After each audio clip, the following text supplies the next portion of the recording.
Greetings and salutations. Ben here, reporting live from Studio A in downtown Canuckistan. Welcome to the Sunday Night Hang right here on my channel. Of course, you knew that because you clicked on it. Right, that's how it works. You get that all the time. Remember it as we go live. Tonight, we have the one, the only. We're hanging out in the green room because that's what you do with superstars. The one, the only, the basement guitar superstar. How you doing, my friend? I'm doing good. Thanks for having me. Man, appreciate you having me on. Well, you know, we did our hangover on your channel. If you didn't see it, folks, there was a pinned comment. Oh, well, let's see. I'm here. So chat's over there. Up at the top of the chat, there was a pinned comment. For those that could have checked it. Yeah, checked. That's the past tense. Yep, checked out our hang together over on his channel. It was a lot of fun. We talked about this, that, and the other thing. We covered a lot of territory. I don't know what we talked about on air and off air, but that happens. That's, well, people, anyone that's hung out with me more than an hour and a half knows that. So we're doing it here on my channel tonight. And also there's a link to your channel right next. No, yeah, down below. Subscribe, please. And thank you. Oh, see, Music Therapy Last just sub. Well, let's see. Who do we got in the chat? Because we already got 37 people in here. We've got Terry Himes, Scott Brockway, Chris Thomas, Martin Lemaire, Music Therapy Les, our Hungarian homie, William De Silva, BC Rich 581, Terry Himes again, sure. Jeff K's here, Super Gigawatts here, awesome. Excuse me. Charles 75N, I've got video burps. We're 220N, that's perfect. Dan of New Jersey, lovely Janice. Tinkerbell's here. More on Tinkerbell later. Het Metalworks, Mark Randall. All right. iRock Z Blues. Well, iRock Z Blues. Yep. XMG12. Randy Crooks. Ooh, he's got a 5-burner grass grill. Ooh, that'd be 5-burner. People get Lawrence is on too, it looks like. Yes. Nice. We've got all kinds of people here. Greg Hackey's here. Nice. See any early lurkers? Craig Thomason, he was in there. Yep. Well, he was late, but we were later. Brody's Jam Cave, Mickey Settlemeyer, Mark Effects. I'm going way back. Stephen Fraser. Yep. Could be either one. Thomas Santiago. Hey, Absolute Mayhem and Paul McNary. They did not carpool. Billy Baloney's here. He was hitchhiking. He got a ride from Robot Master Switch. Zach Thong's here. Ian Nunez, Dale Palmer, Jack Collins, GP Page 2. Nice. Super Gigawatt? Yes. All right. Is Amanda Coombs here tonight? Doesn't look like it yet. Well, she might be a little busy on mom duty. Oh, I see. Super Gigawatt says, video burps have been perfected by Ola. I have a funny Ola story. Brad Guitar Miller. LPD Pedals. More on him later. Guitar Man 45. Brian Long. Great to see Brian in here. I think I got everybody. 9 Fathoms. Anchronar. Perfect. Ben's on a roll tonight. And a rock. Like a rock. No. We're not even going to go there. Just start right in the wrong key and then into See, this is what happens when you have your Wheaties, folks. I'm just telling you. That's it right there. So if you have any questions for either of us, ask away here. Pilsners and bongs going strong. Yep, that perfect. Right on point. Mahogany, good to see you. So, yeah, any questions for either of us? I'm just thinking off the top of my head. There was some stuff I want to discuss. We're going to wait till a couple more people come in. Why don't we talk coming up on the channel? Because I always leave that till about 3 hours into the broadcast some nights, even if we only go 2 hours. I remember, so an hour after I'm off air. Perfect. 1 week from tonight, mark that calendar. We have Mr. Pedals himself, Lawrence of the Pedal Land, coming on. So LPD Pedals in the house. The week after that would be the Faja Day, according to Austin Powers. So we'll have the Faja's Day special with myself, my father, possibly someone else on to help with bandwidth. Not sure yet. We'll see. Haven't decided. And then the week after that, we got someone who I'm going to say newer cat on the scene, because first I talk to you for 3 months and forget about it every time I talk to you. You know how that is, right, Basement Guitar Superstar? Because you're like, yeah, remember me from CGS chat? I'm like, oh yeah, right. And like, go check out your channel. I'm like, dang, I'm already subscribed even. Perfect, yeah. So we got the one and only Tinkerbell coming on at the end of the month. So Tink and I are going to do a hang. Golf clap. Hey, Sean Zimmerman. Let's throw some positive vibes out to Sean Zimmerman. I do believe, you can correct me if I'm wrong, Sean, but you got yourself one of them there new and improved true bypass, maybe not, boutique kidneys. New kidney for Sean Zimmerman. So he's in recovery in the hospital. Feels like a truck ran him over and grind the gears and backed right up again. But he's on the mend, folks. So awesome that you made it, Sean. And there's my lovely sister, Amanda. And she says, Sean, yeah, about 1 month till I'm on again. Yep, that's Sean, I will say some Hail Marys for you. So nice. Hope it helps. Nice. Blackjack Guitars in here, apparently. I missed him, but I see Craig saying hi to him. He's like, what's up, Blackjack Guitar? Like, maybe he's not sure he's here either. I don't know. But then Terry Himes said hi to him.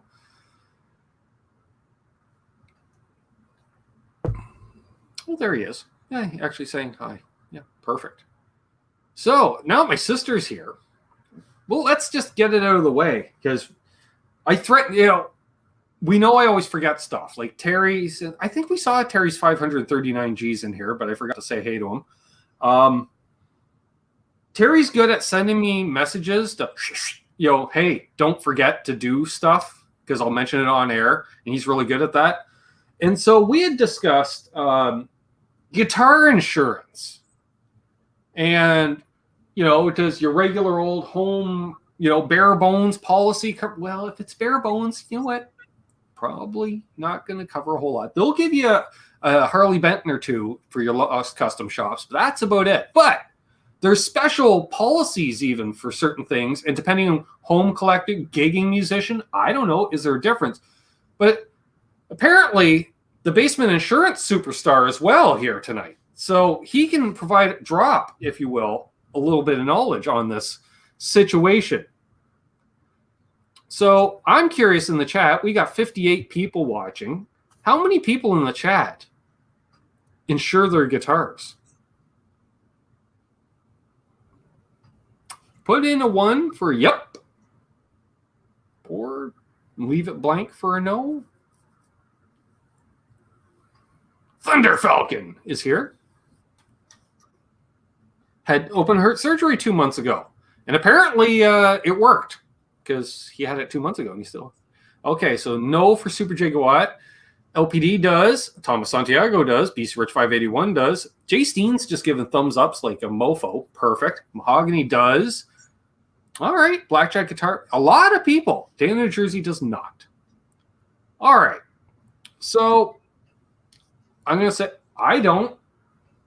And I have some gear. So BGS, should I be looking at some form of a additional than basic homeowners policy?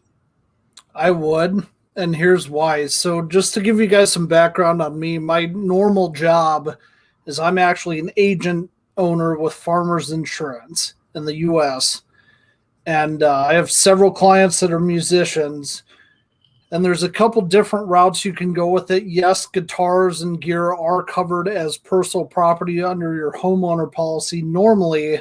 However, there are some exceptions to that.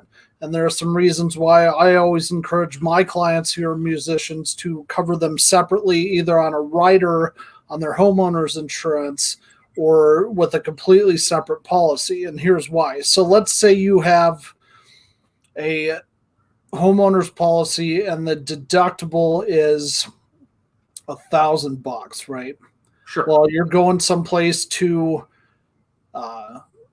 play a gig or jam with some buddies or something like that, and you lose a piece of gear, you forget it, falls out of your truck, whatever. If the piece of gear is less than $1,000, you're kind of SOL at that point. But right? it still would be, in theory, covered under your home insurance? Yes, correct. Okay. However, what I usually encourage people to do is do a separate rider on your homeowner insurance or a separate policy. What that rider lets you do, and check with your provider, see if they do this, is it lets you list out each piece of gear you have and the dollar amount you would like to get paid for it should you have a loss. The other nice thing about those is there's more things covered on them. So for instance, like on a normal homeowner's policy, if you just lose a guitar or an amp, that's generally not covered. Whereas like on this rider, it probably will be. Mm-hmm. And guess what? The riders, you can have zero deductible too. So you don't pay anything out of pocket. Nice. Now, the caveat with that is if you're a gigging musician, you're playing professionally, most insurance companies will not cover that. So you'll have to get a special policy outside of business insurance policy. Yeah, with a specialty carrier. Yeah. There's a couple of people weighing in. So the Field Button carries a rider on his gear when he tours. Nice. Awesome. Robot Master, he's not the only one with a shameful amount of gear. Nope. Super Jaguar says, this episode of Ben Coombs has been brought to you by Farmers Insurance. Yep, that works. Lawrence, he says he's got a rider for his gear. Laz as well. Let's see. Robert Baker's tuning in 2 hours away from Nashville, so he's going to be lurking and listening. So safe travels, Rob Baker. Also, I want to announce it right here and now. Breaking news. Rob Baker's going to be the first one to arrive super early for Summer NAMM. Apparently, because he's only 2 hours away. And I think he's going to be, I think it's another month, Rob. That's a long stay. I kid, but definitely. Safe travels. Let's see here. Mahogany says local mom and pop store insures my guitars while on consignment. Sure. Boner Jams is here and he's looking to sell insurance. Perfect. That is the best name ever. I'm sorry, but that makes me laugh every time I see it. Boner Jams. Hey, Jeremy Smith. Glad you can make it. Brad Miller's got a special rider for all his gear. Nice. Robot Master Switch just says, get some hot chicken, Rob. I could eat a couple plates in a blink. Yep. Nice. So there's a few smart people. I'm just thinking, as Amanda, she knows him too. Pete Goyer's going to hate me if he'd have to cook. He's like, dude, I know the gear you have. He's like, yep, we're going to go through each piece. And the nice part is he's a local guitar picker as well. So he gets it.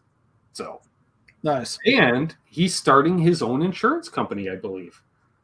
His own franchise. He's just switched to a new organization out of Toronto, and they want to have an office in this area. And so he's opening up shop somewhere. So that's awesome. I just read that the other day. Because he was going to be my second call, or actually he was going to be my first call for the subject, because Amanda and I were discussing this insurance and gear and stuff. And then when we did our hang, lo and behold, I'm like, hey, we need to discuss this, tonight. Well, and I know it's not a very sexy topic, but it is important because, I, as a musician myself, I would be pissed as hell if I found out my homeowners didn't cover something. Exactly.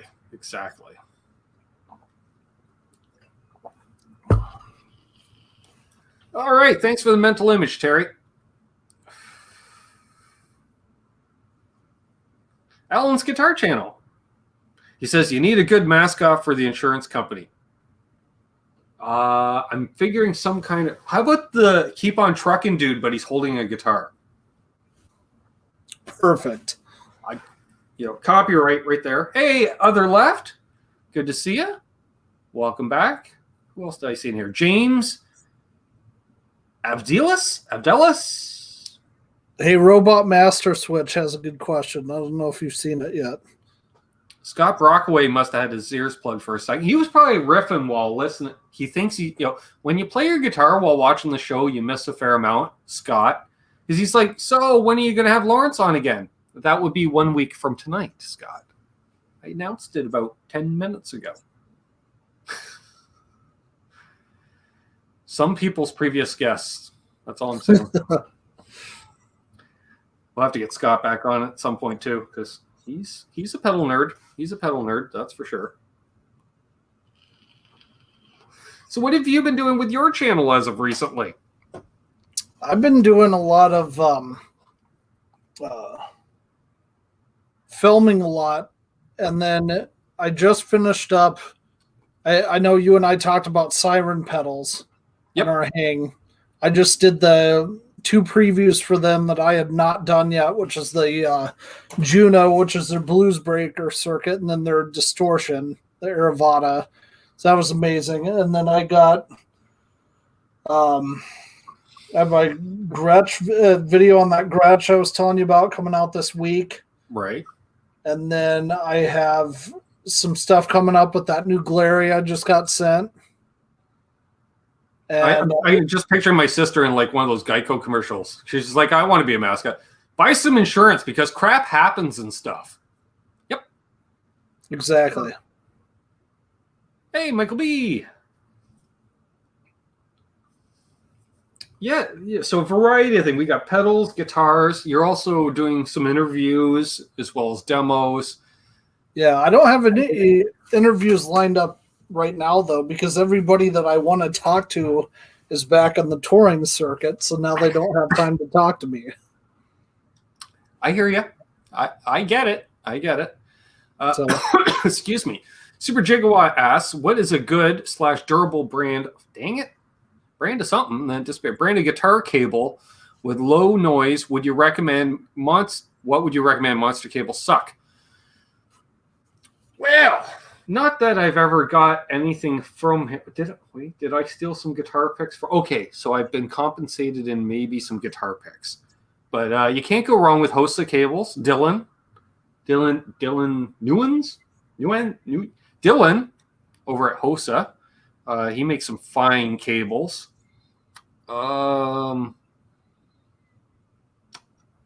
If you want to save some money on some decent cables, well, there's the Mogamis, the feel button. But our friend Rob over at Tesi Switch has some cables available on tesiswitch.com. If you use coupon code Canucks, you save 15% on said cable purchase at tesiswitch.com. Or hit the link to Flipside, browse on over there. I'm sure Ike and Dylan have some decent cables. They can hook you up. I don't know. I generally use the Fender cables, or used to, I should say. Used to, because they had a lifetime warranty. They don't anymore. Keyword there is had. Yeah, and they lasted me 3 years, which I don't care. If I got to go into the store and they just grab another one off the wall and here, it's not a hassle like, once, where they do a cable tester and it will do a signal test. I'm like, yeah, but it's noisy as fuck. I don't want it. Or, like, I've had ones, like, all of a sudden you sound like you're playing through a cocked wah. It's the cable. Like, just stuff like that. I was like, no. And it's probably after a while, I would go in and I'd bring cables. So, like, what's wrong? I'm like, the tone's off. I'm like, okay.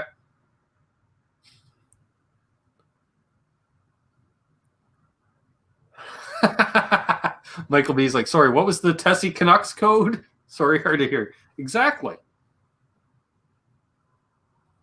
Ben, what do you have coming up on yours?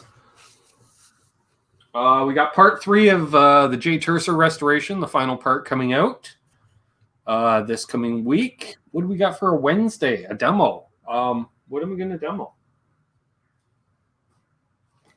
I don't know. Good question. As he looks around the room for something to demo. And then you got Lawrence coming up. Obviously, I'm excited about that. Yeah. Connected. I'll probably do one of the pedals sitting off camera on this pile here, sitting on an amplifier. Or maybe, I don't know, have they done that one? What's this? The Safu Ultimate Drive. There, I'll demo the Safu Ultimate Drive. I don't think I've demoed this. I've never heard of Safu. Neither have I. Is that like what K-Mize does where they rebox like K-line circuits and stuff? I think they're a little nicer. It seems to me they're like premium Jungle website, if that makes sense. They're your $80 Jungle website. Oh, okay. They aren't on wish.com or any of that? Yeah, I don't know.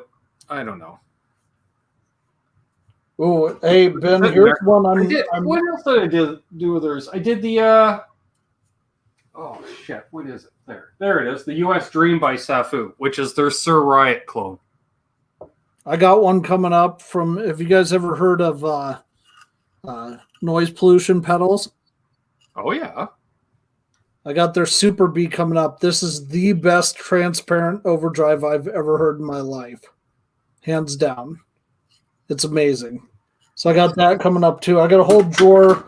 I got 6 pedals over here to my left, and then a whole shelf full of stuff on my right that I haven't done yet. And I got to start getting into some more affordable stuff. So I got the Tone City, their new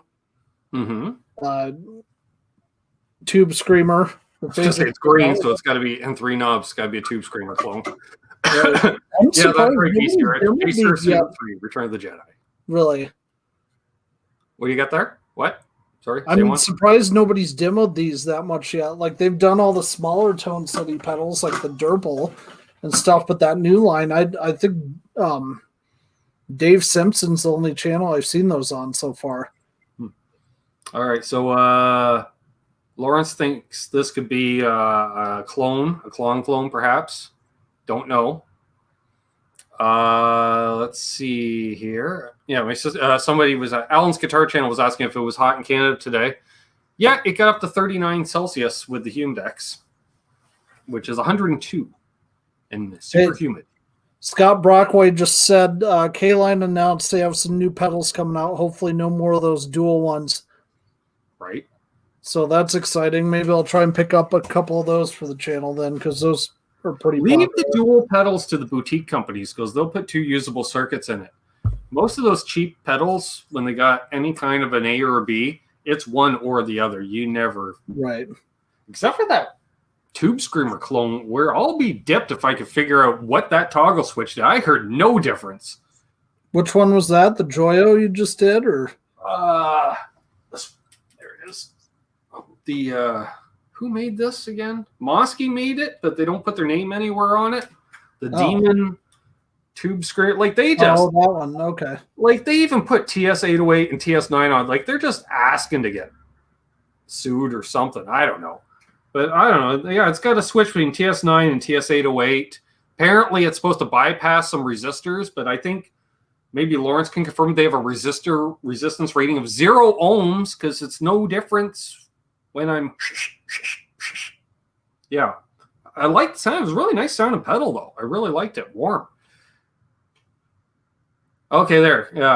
Scott says it changes the output resistor to the TS-808 versus TS-91. Yeah, but I don't know what the difference is between the two. Are they different? I assume.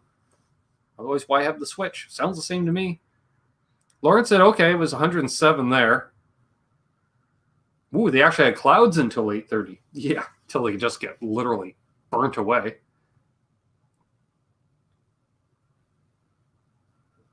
Scott says, could you hear the difference in the video? Because I couldn't hear the difference in the room. Maybe we should make a trade then, Scott. If you can hear a difference. Oh, subtle. Yes, subtle. Maybe I don't hear those frequencies anymore. Too many crash cymbals right near the old cranium. He says in the video, no. Okay. In the room, no, too. So maybe, I don't know, maybe if I changed the tone stack I was playing through, you might hear more of a difference. You know, different amps could react differently. I don't know.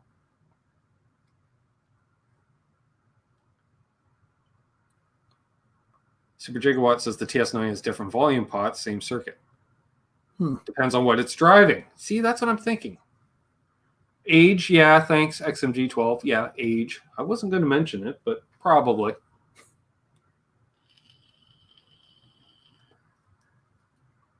And then Scott's just agreeing with Lawrence because he's a fan. I kid. Hey, Team at 73. How you doing? So yes, apparently Lawrence has some stuff to mention next week when he's on. Ooh, nice. I'm stoked. Yeah, Billy Baloney says I drive my wife crazy. I think a lot of us, well, not me, but if I had a wife, I'm sure I'd drive her crazy too. I don't, because when I'm testing pedals, I just plug into one of my solid state amps with the headphones, jam away like that. It's probably why I'm deaf. That could do it. I was playing standing up, and I thought I was at one volume, and then I bent over to adjust the pedal, and I'm like, whoa, okay, I'm pushing some air down here.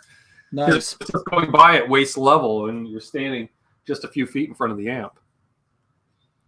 Scott's doing an A/B of a Joyo Overdrive tomorrow, and when I change the caps, pots, and op amp in to prove that parts matter, they sound totally different. Nice. Very cool. Very cool. We got 63 people watching. Nice. Very nice. Any other gear on the horizon for you that you're lusting after? For me, I want to get a rainbow machine. Tell me about it. I asked for one. Why am I yelling at my phone? He should be in the chat, but I still haven't got a text back. I ordered one a week ago. I said, hey, add a rainbow machine to my order. No response, but I think you might be waiting on the other item. But you know what? Just send me the rainbow machine now and worry about the rest later. And speaking of rainbow machines, funny enough, our friends over at Flipside Music put out their video, What the FAQs, where they do a weekly, hey, Upside Down is here. Look at that. Awesome. Hey, man. Great to see you. Yeah, they do. So I asked them, what was it? How crucial is it to have an Earthquaker rainbow machine on a gigging pedal board? And Ike, the owner, is like, not crucial at all. In fact, it's probably going to be the most useless pedal on your pedal board. Meanwhile, Dylan's reading it, and he kind of goes, well, if you want to do some weird, cool stuff. If you're playing like shoegaze or like trying to reinvent the wheel or something, like if you paired that up, that would sound totally rad. I mean, it sounds rad by itself, but if you pair that with like that new bit crusher that EHX came out and like a Miku stomp, and I'm trying to think of something else that's really weird. Billy Blondie says, I had a rainbow machine, sold it, it kind of plays itself, and you're along for the ride. I could use that at some gigs. Just kind of phone it in. Teammate says, I take it the rainbow machine does some weird stuff. Yep. It sounds like you're on crack when you're not on crack. That's how the Tone Bus has OCD, TS, and MXR compressor built in. Nice. 9 Fathom says.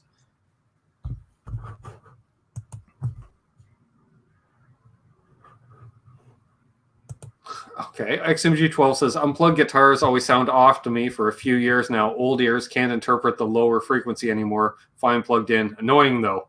I bet. Yes, please hit that like if you haven't already. Oh, excuse me. Hey, John DeShane's here. Think Strawberry Fields 2021. Nice. That's a good way to describe it. Not at all, dude. Not at all. I'm just flaking tonight. Scatterbrained, if you will. Nothing wrong with that. Hey, you try any of that? You try any of that stuff that? What's the one guy that sent you all that weed for your birthday? Did you try any of that stuff yet? Try any of it? I've been living off it ever since that night. Well, I didn't know if you had a stash that was, you couldn't get to it for a while or something. Upside Down became a new member. Awesome. Thanks, buddy. Appreciate it. And welcome back, regardless. It's been a minute or a year. Great to see you back. Excuse me.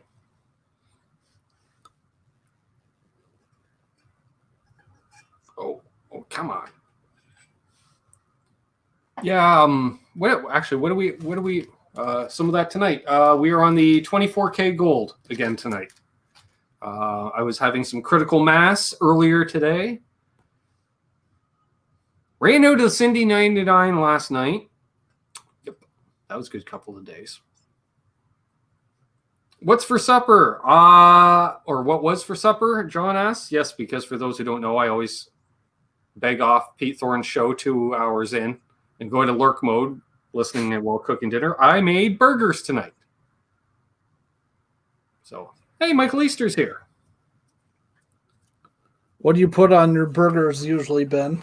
Well, due to lack of certain condiments, I had just ketchup, mustard, sweet relish, mayonnaise, Hellman's mayonnaise, and cheese. So, yeah, I wanted lettuce. I wanted pickles. Did not have either. Hey, Terry, thank you very much, man. Appreciate it. Okay, William De Silva says, Sweet just planted 2 garlic cookies plants today. I was like, garlic cookies? And I'm like, yeah, that's got to be a stream. Who would name it? Oh, John Shane smoking ribs. Nice. Well, I'm glad you're back, Upside Down. Damn!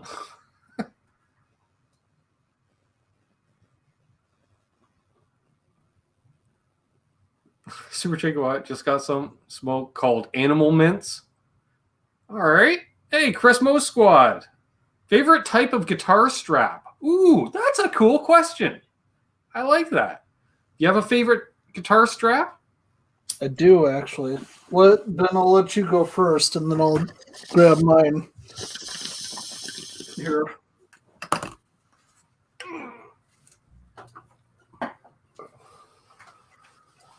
Now, is he asking favorite type or like favorite one period that I own? I might as well grab my number one strap that I've used for at least 75% of any gig I played in the last 5 years. Which I realized I lost a brand new strap. How the hell did you do that? Damned if I know. It must have got lost in the move because I never play standing up. And I just realized when I went to grab a strap the other day that didn't have all my straps have strap locks on them, and I wanted one without. What's up, Bill Samuel? So this is the number one. Dude, that's amazing. It's quite faded. It used to be pretty much all jet black. She's big tease. And on the inside, just randomly, that totally doesn't go with, we have the lyrics to Day Tripper. That is epic. Where'd you get that from? Local music store? I think I got it from Ardens. It's a Levy strap. I dig my Levies, you know. Okay, yeah, they make good stuff. So here's mine that I've been using. I got American flag and it's got the plastic things on the end where you stick it on the guitar and it acts like a strap lock, but it's actually not. That's the D'Addario? Yeah, I think that's... Yeah, those are really nifty. Mayhem introduced me to those. Yeah, I think they're the D'Addarios. That's what it looks like. And normally I'd rather have strap locks, but I'm kind of adverse to working on my own guitars other than doing restrings and stuff because I'm afraid I'm going to break shit, you know? Hey, Ian Nunez. Good to see you, man. I use strap lock. Well, Les Pauls, you got to use strap locks. Otherwise, your strap will pop off the front every time. Right. Upside Down says, I never sit, period. I just stand folded. I've missed that, dude. Not gonna lie. I missed I got another one that has actually looks like little postcards of pinup girls all up and down it. Nice. Which Levy made, and then they stopped making, and then they started making again. And my best friend Richie had one. I always wanted a strap. I'm like, dude, sell me that strap because I just love pinup girl stuff. No, and then at the last Music Fest, I saw one at Cosmo Music Fest. Levy's display, they brought one out. And I was like, that's the strap. Yoink. And now I can't find it. And I think I may have used it once, I think, at a gig. Because I want to say, just so Rich and I had matching guitar straps. Why not? Hey, Dwight Bailey. Ben, have you ever seen those ones that they used to make? I don't know if they make them anymore, where they took an old seat belt and it had the old metal clip out of it, and that's how you put it on and off or whatever. Sean Pierce Johnson has one of those. Yeah, I kind of want to get one of those. And then, like, I'm a huge Teenage Mutant Ninja Turtles fan. Mm-hmm. I just saw the strap online it's like Michelangelo plastered on the whole thing, and Michelangelo's my homeboy. Mm-hmm. So I should have ordered it, but I haven't seen the ad pop up again. I'll have to figure out who makes it. I've been debating. Hey, Mike Davids, we got 83 people watching all of a sudden. Wow, That's amazing. Nice. Thumbs up. New, please subscribe. Strap. Yep, that's where I was going. Yeah, I was thinking one of those old school, like where you had your name. You know, like some of the country guys and some of the blues guys, but the old country, like get like a Jody head to make it because you have to have someone awesome make one. But I don't know if I want a strap that says Ben. You know, I'd rather get one that just says Waylon that looks like one of Waylon's or something like that. Right. I'd take one that says Basement Guitar Superstore on it. Just basement. Yeah. I like that. Just basement in kind of a, yeah. People would be like, what the hell is that, man? Exactly. It's like when I tell people what my YouTube name is, they're like, what the hell, man? That's weird. Because you're not good at guitar. Like, you're average. And I'm like, it's supposed to be a joke here, you know? Exactly. James Severin. Good to see you, my friend. 45 likes we have. Can we get it to 50, folks? Unfortunately, all my straps I have them all because I have a lot of pegboard in the workshop. So I have one area next to my cases that's just all straps. And unfortunately, I'm just looking around. I think all my straps pretty much are in there except for there's a cheap one on this one. As I found, what guitar? So do you have a different strap for each guitar then, Ben? No. I just end up with straps, gifts, stuff like that. But like this one, which used to be on my J Tercer, which looks like a bandana, I put it on the. I was trying to put a leather strap, but the strap buttons are so big on my Wolfgang, I couldn't put couldn't bend the leather on a leather strap to get it. But this thing is so worn out from having strap locks in it before. It was just like perfect. It's because it's just a cheap profile strap. And I just bought it because I wanted something that looked like a bandana to go with the Cherry Burst. Just going for a country vibe. So I got that. Speaking of strap locks, I got that Gretsch, that G5222. Do not use the Gretsch strap locks. I know. Well, and it has those things you unscrew on it, and I didn't do any research before I bought it. I'm just like, hey, this sounds sick. I want this guitar. And I get it home, and I tried to use that strap on it. I'm like, what the hell? It doesn't fit. And then finally I figured it out. So I'm using like a fender strap on that, and I need to get some strap locks for it. The best thing you can do to that whole Gretsch system is to back it all out, both of them, put them together in a bag or put a piece of tape around, put them in, if you have a case for the guitar, put them there or put them on a shelf, label them, and then put any other bleeping strap button in the world on the guitar. Yeah. I was told that when I got my Gretsch because I have in the Gretsch case, which I really need to put that case away with the other cases, except I ran out of room. I've already, the cases are too deep in that area. Now I got to start a third row. So how do you store your cases? Do you use like that food shelving that people no, using? I just have them standing up on end because I have an area, I guess, because there's some of the beams for this floor that there was kind of an alcove. It looked like you would put a refrigerator there previously. So I could fit 6 or 7 hard shell cases just standing there, put them in. Then I did another row of hard shell cases in front of those. Okay. And then I hang the gig bags up. Nice. Yeah.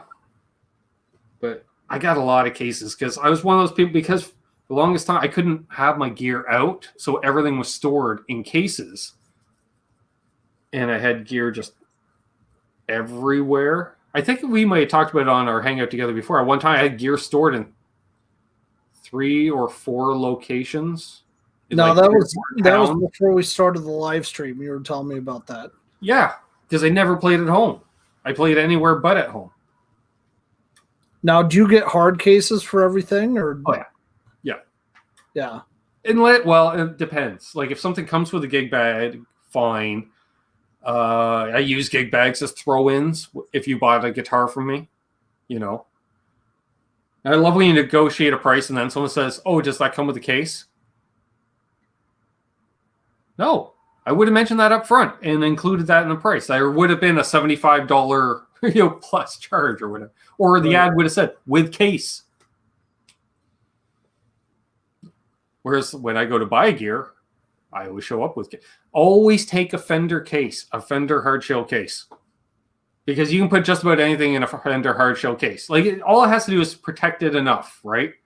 Right. Like even if you have to carry it in your arms, like a Les Paul case, all you can put in that's a Les Paul, right? Or an acoustic case. Great idea. Yeah, at least something. Hard time finding a case for that for my Harley Benton I just got. Does Toman offer cases for their guitars? I'm sure they do. I just didn't buy one at the time. I'll probably have to order it. Billy Baloney just sold 3 mono bags. Those are nice. Yeah, a lot of cases and mine are all labeled because they can be because if you have 3 or 4 Les Paul cases, for instance, and I buy the cheapest case, which is basically the Gibson USA case, but without the stenciling on it because they used to be made here in Canada, which is basically a Yorkville case. So you buy a Gibson one for 200 Canadian or without the stencil for 75. Amazing how that works. Since there's not an actual Gibson in the case, why do I want to advertise it as such? Well, it's kind of like buying a GMC Yukon versus a Cadillac Escalade. It's the exact same car. Exactly. Different stamps on it. Yep. I'll probably get some hate mail for that one, but what are you going to do? Whatever. It was weird. I played my Wolfgang standing up for the first time the other day. Man, that felt like playing a headless guitar. It was like so short. Hey, see, I've never understood headless guitars. I just don't get it, man, what the appeal is on those. I think they're uglier than shit, personally. I don't know. I don't get it. Maybe you're trying to be weird or clever or something if you play one of those, but who knows? Hey, Benjamin Payne's here. New Zealand. Nice. It looks like €70 separately, somebody said. So I assume that's for a Holly Benton case for XMG 12. Dave Durango.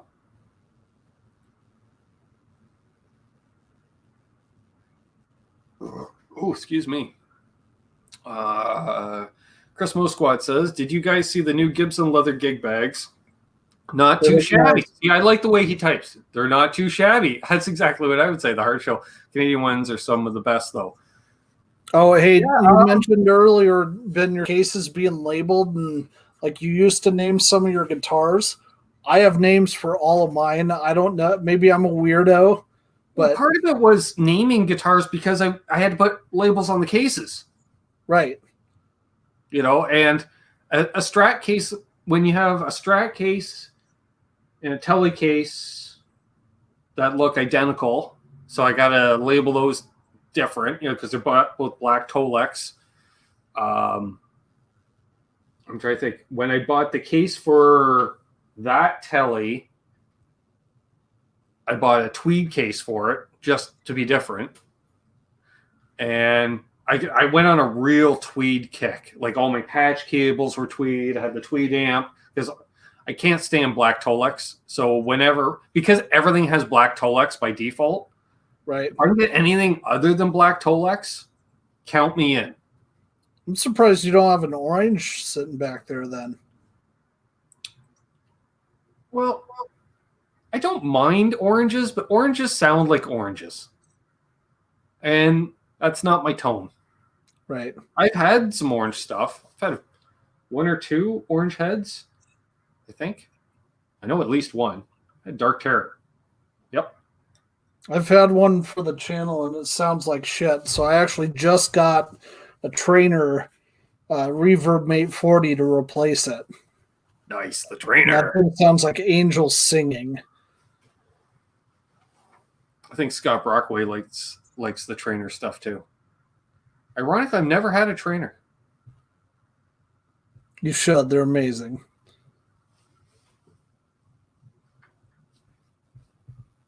They were always, I don't know, it's weird. Like, they were around a little before, like when I got in it, and they were just a cheap, low end, like that's where they're just cheap, affordable amps, all like just flooded this market type thing. So it was like a trainer or anything else. But by the time my friends started playing, they were all sitting in closets, like they went out of the rotation type thing.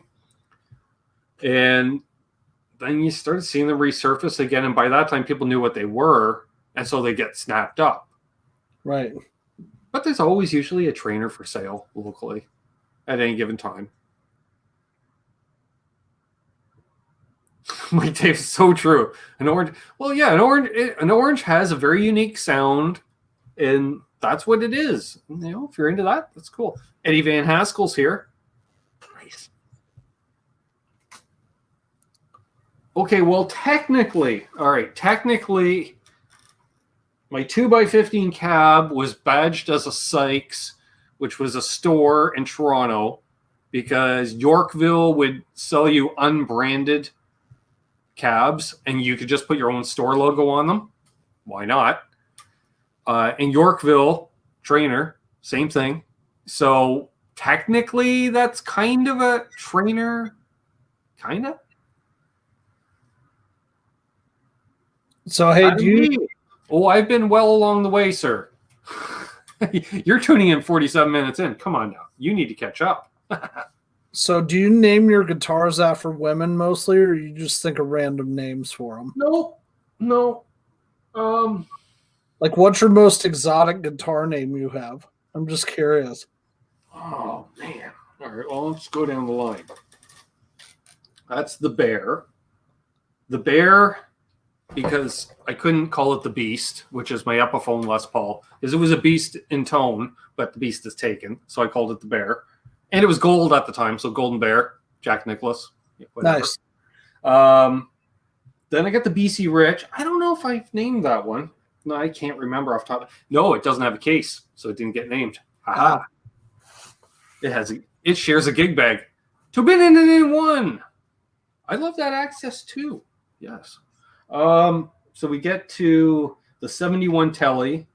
Its nickname is Lime, which is my cousin's nickname who gave it to me. So that was my cousin Doug's idea, and I love the idea.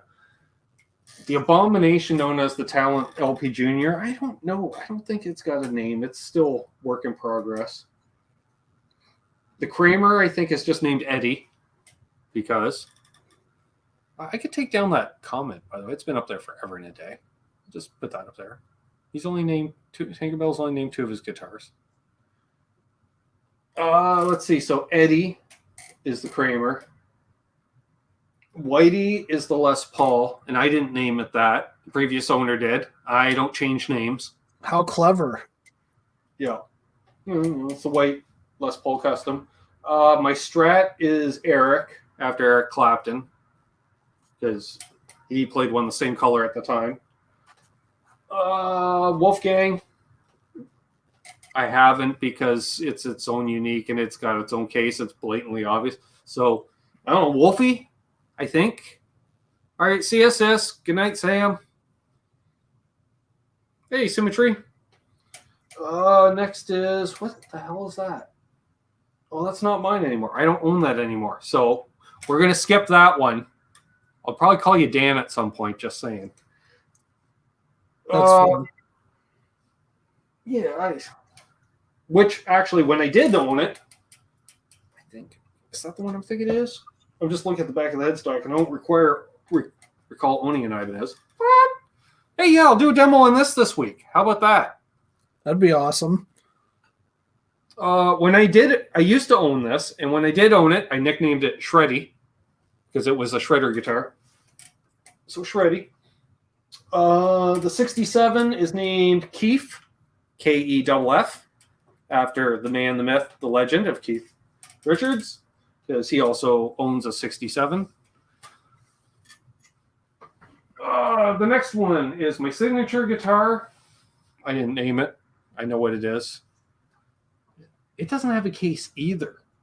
So again, it shares the same case with Line, because it fits in it. I have Dave would be into this Nesdal because he's into weird collector stuff.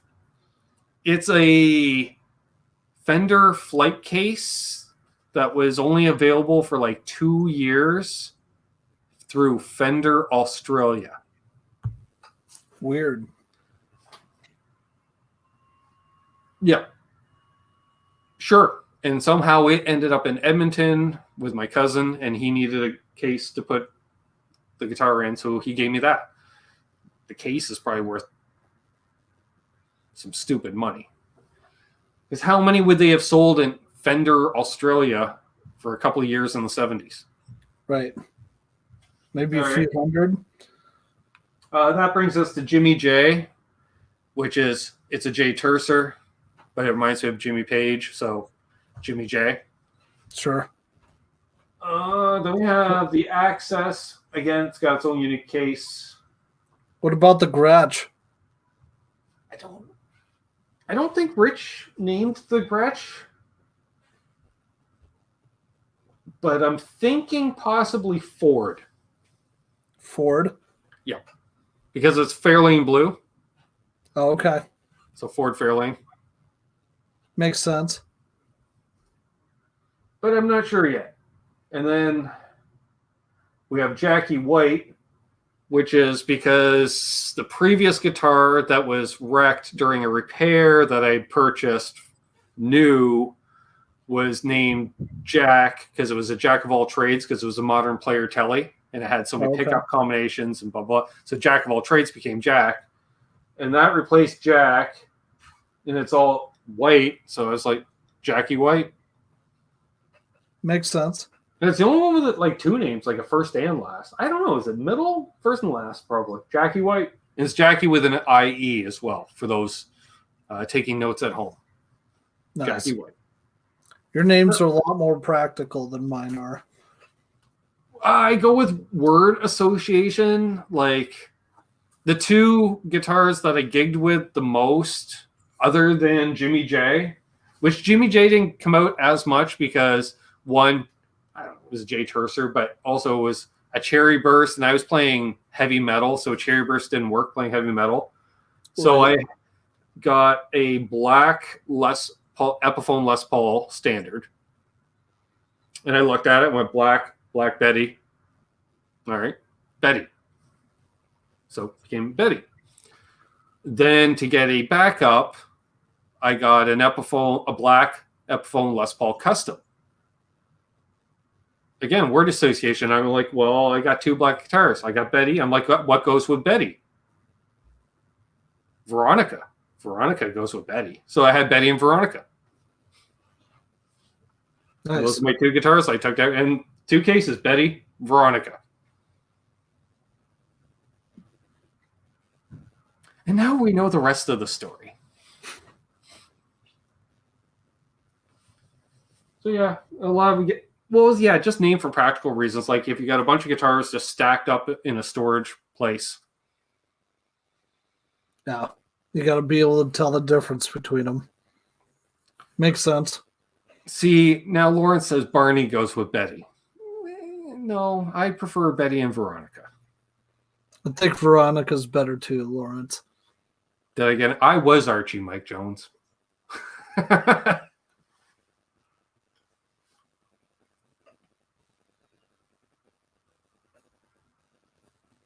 Symmetry says, I always associate Jackie with Jackie Blue. Well, you could have Jackie Blue to go with Jackie White. Not sure yet. Right now it's just known as the Gretsch. See, that's the thing. I need more than one Gretsch now. That's the key.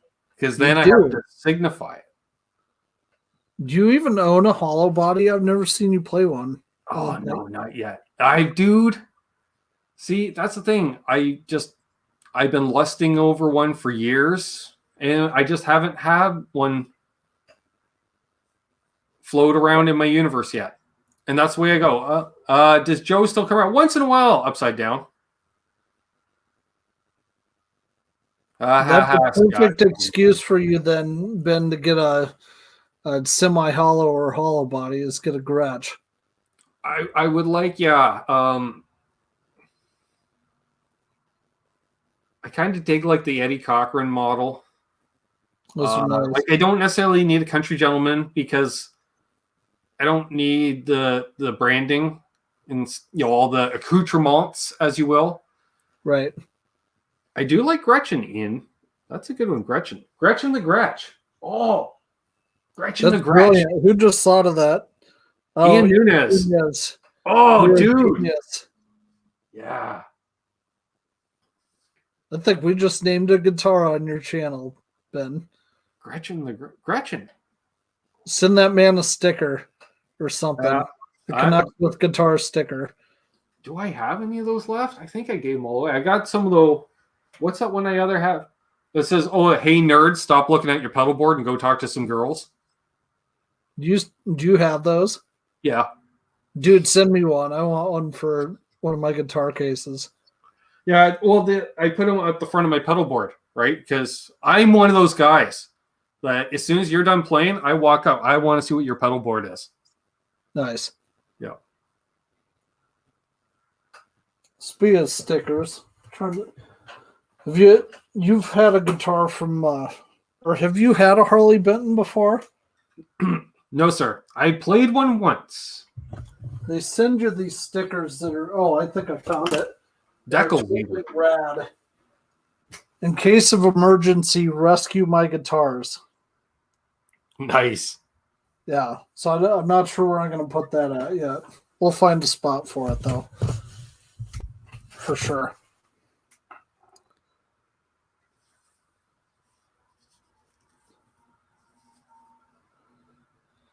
All right. So I got to amend my decals. So it says, "Hey, nerd. Stop looking at my pedal board, comma, buy an LPD pedal, comma, and go talk to some girls." Attaboy. Dropping some love for Lawrence there, I see. Chris has taken pictures of guitars, pedal boards before. Oh, I used to do that, especially when I help out at the Indie Music Fest locally here. Because like we had Trouble Charger play one year, so they had nothing but boutique pedals on their board. So I was, because I was tearing down the gear. So, yep, that happens. Or just, yeah, any place, any show I'm at. If you got good tone, I'm checking out your gear. Did you see Anderton's just did that video where, like, apparently they've gotten some backlash on their pedal boards, and people complaining, well, you guys are using these $5,000 worth of gear pedal boards, so they both built affordable boards now. Did you see that one? Affordable boards? No, I did not. Yeah. It's actually pretty good, and they managed to get some decent tones. Chicks dig LPD pedals. I need that on a T-shirt. I need that on a T-shirt. Lawrence hooked me up with one of those too. I'll wear it for the channel. Yeah. Possibly.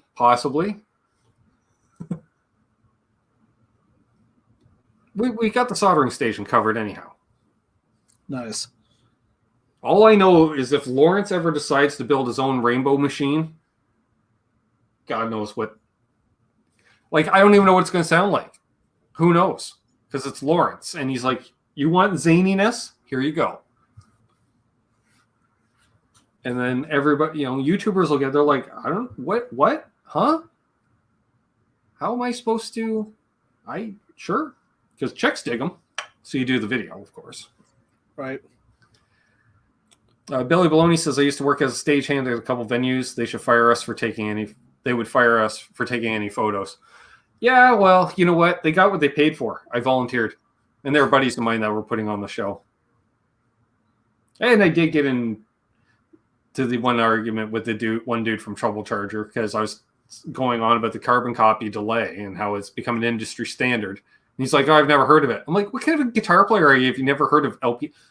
Didn't know he was the guitar player from Trouble Charger. Oh, so you guys were actually allowed to talk to the bands? Well, yeah. Well, basically there was I don't know, 3-4 bands playing at the show. They were the headliners. They got a local RV company to donate a few trailers, camper trailers. So we had them around the back, and so each band got a trailer, which is really cool. Usually you're in the back of a crappy little bar or something. Right.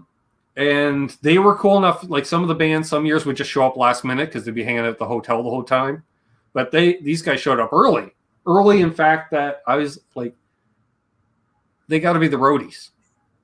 Right. And they were just dudes, they're our age, they're dudes. And I'm like, oh, because when they go, they're like, oh, gotta go play. I'm like, damn it. And then especially when I saw his boards and it was all just companies I'd never heard of. And all hand wired stuff, a lot of hand painted, even, like he had a guy building all of his pedals essentially. Right. You could tell. Must be nice. Yeah. Well, it is nice. It is nice basement guitar series because I got that guy. That's Lawrence for me. He pretty much he makes stuff I didn't know I need, let alone want, but need. It's that 4-knob vermin. Ooh. That's a game changer for me. What guitarist have you seen, just out of curiosity, that like their band is awesome, but they had really terrible tone live? Slash.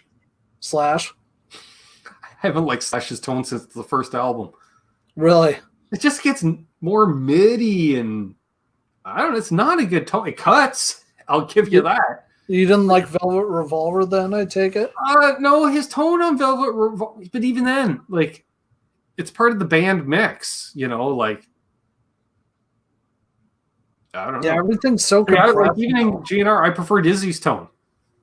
I was an Izzy guy. So, but other than that, Ingwe, terrible tone, in my opinion. I agree. I think Ingve's overrated as hell, personally. Do you know who I am? Yep. Do you care? Nope. That's Ingwe with me. Yeah, I was asking about if you could talk to the bands because I used to help out. There's this concert series at Iowa State where I went to school, and they asked me to be a stagehand because I promoted shows at one of the smaller venues locally, but we weren't allowed to talk to the bands. So it was like super weird. Like they're like, we'll kick you out. Like you'll never work for this again. I'm like, yeah, why? See, as soon as you tell me that, immediately I'm like, oh, like not only will I not be back after tonight, but you'll remember why I won't be back after tonight. Like challenge accepted. Yeah. And I did not know this. So Lawrence and Other Left talking back and forth. Other Left is out of Port Perry. I think I knew that. Working on being he's saying to Lawrence, working on being your unofficial Canadian distributor with my collection. Really? So how many do you have, Other Left? I must ask, because you are about an hour and a half from me. And I think I've surpassed a dozen, sir. I'm thinking about starting an LPD museum on site. But I enjoy the competition.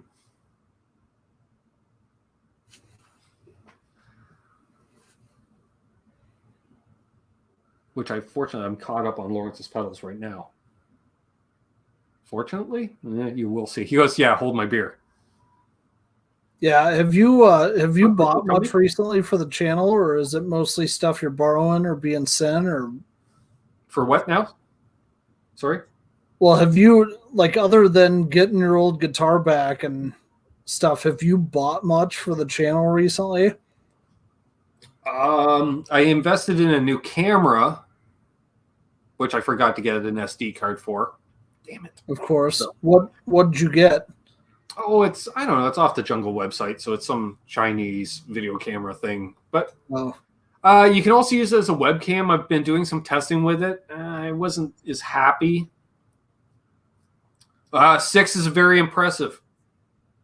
6 is very impressive, Other Left. Curious to know what you have. And do you have the most Canadian of the LPD pedals? Because I'm always curious who ended up buying one of my pedals. Maybe make it a baker's dozen. I Rocks the Blues says I'd like to.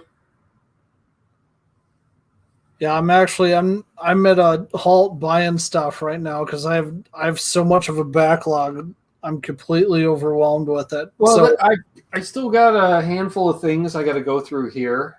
Honestly, like I probably won't buy any shit until NAMM. Yeah, like I'd like to get the Rainbow Machine, for instance, but I'm not demoing that.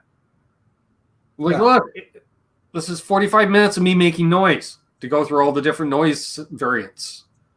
Right. I'm not doing that. I'll leave that to people like Henning or Sean Pierce Johnson, who can do a 45-minute pedal video and get enough viewership to warrant putting together a 45-minute noise. Yep. See, that's the thing that's like, it's weird because like you read a lot of, at least I do on Facebook, and you see all these people complaining, well, I don't know what an actual pedal sounds like because these dudes are playing it through $4,000 amps and they have Pro Tools and all this stuff. And it's like, nope. I played through a $500. Wow. I don't know what they call it. 800. Maybe they're $1,000 now. I'm playing through a very benchmarky tube amp. And that's why I use my Fender Deluxe for that. Blues Deluxe. Right. Well, I'm the same way, but like they'll bitch about it. And I'm like, well, on my channel, I don't do that. And they're like, well, fuck you. You're not a good guitarist. And it's like, come on, man. I'm trying. Yeah. Yeah, it's like, that's why, I tend to stay away from, I don't know. I'm just looking at like guitarists that I have, like they're all very run-of-the-mill for that reason, And I even hesitate in using the Gretsch and stuff because that sounds different than just straight hum. Like, well, that's one reason I use my Mexican Tele so much because it's humbucker or single coil, and it's just a neutral sounding guitar that a lot of people can get that tone. Right. Excuse me. A few people are saying they're on Lawrence's waiting list. Nice. So that will be hopefully for a second run. Hey, have you ever heard of Calavera effects? Yes. I don't know why, but I have. I think he's based out of Toronto. He's sending me his Voltan drive too. I forgot about that. Oh, it's nice. Like a blues breaker circuit mixed with a tube screamer. And he doesn't have any demos of it apparently, or only has like one from a couple of years ago. So it wanted me to do one for him. I'm like, sure, why not? Hey, Randy Upchurch. T-Mit says, dude, you watch a few pedal videos. Yeah, see, that's the thing. Like, if I'm researching a pedal, like, I'm interested in, I don't know, the LPD 87. Why not? Let's just be shameless. So, I'm thinking about getting an LPD 87, which is a popular LPD pedal. So, you type that into the old YouTube, like you're using it, like a Google, and you're going to get RJ's video on it. You're going to get Sean Tubbs. Nope, I didn't. Did I? Have I done a demo? Did I? I don't know. Have I done a demo on the 87? If I did, I might come up, but further down. And you can listen to each of us, and between all of them, that's it. You get an opinion between the three. Or if you hear two videos and it sounds the same, chances are that's what it sounds like. Right. Well, but it's not even, until you get into your hands. Right. Tacthon was Trenton Paving. Nice. My thing that I struggle with is how do I set myself apart from other channels? You already are. You're you. Yeah, that's true. Just be you, dude. Hey, Preston Smith.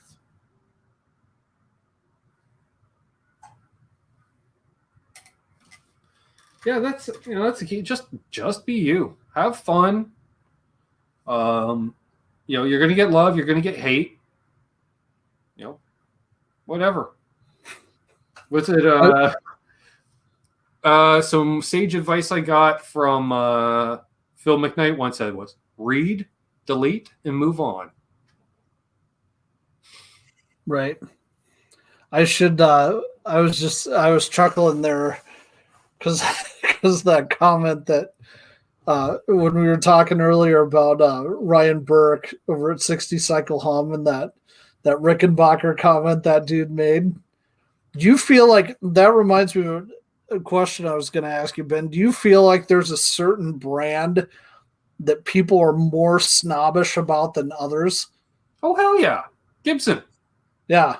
Well, Everyone talks about Gibson. I'm asking because I feel like Rickenbacker people are just as snobbish as snobbish. No, I don't know. PRS.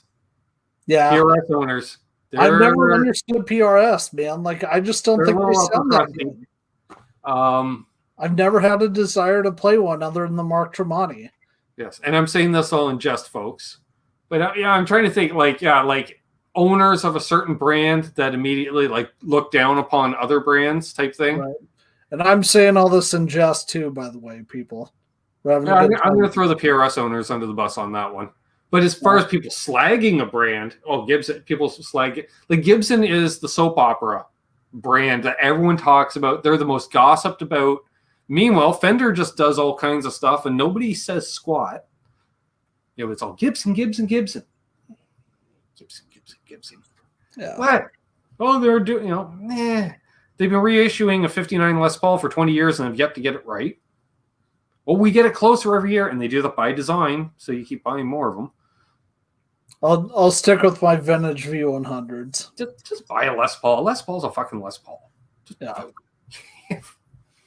You're going to plug it into a bunch of dirt boxes anyways. You're not going to hear it. If it feels good, play it. Jesus. Who cares? That's why I got the Epiphone or I got a Chibson because it plays nice. I'm not saying go out and get a Chibson. No, I'm not saying that. But if you find one, come across one that plays nice, nothing wrong with that. They play just as well as an Epi because this one was built in the Epiphone plant after hours. I didn't say that. What? Nope. Didn't say it. I didn't hear. Nope.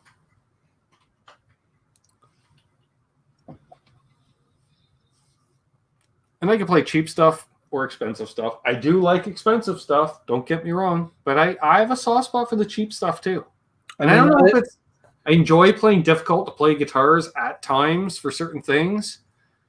But then you play like a well-crafted guitar, you're just like, damn, this thing is nicely put together. Like the Music Man that somebody mentioned earlier. That thing is just a piece of work. It's, plays nice, feels great.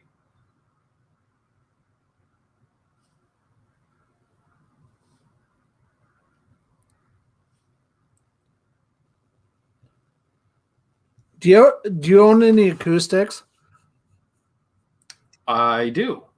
Yes, I would like to see some photos of that, Lawrence. I bet you that looks great.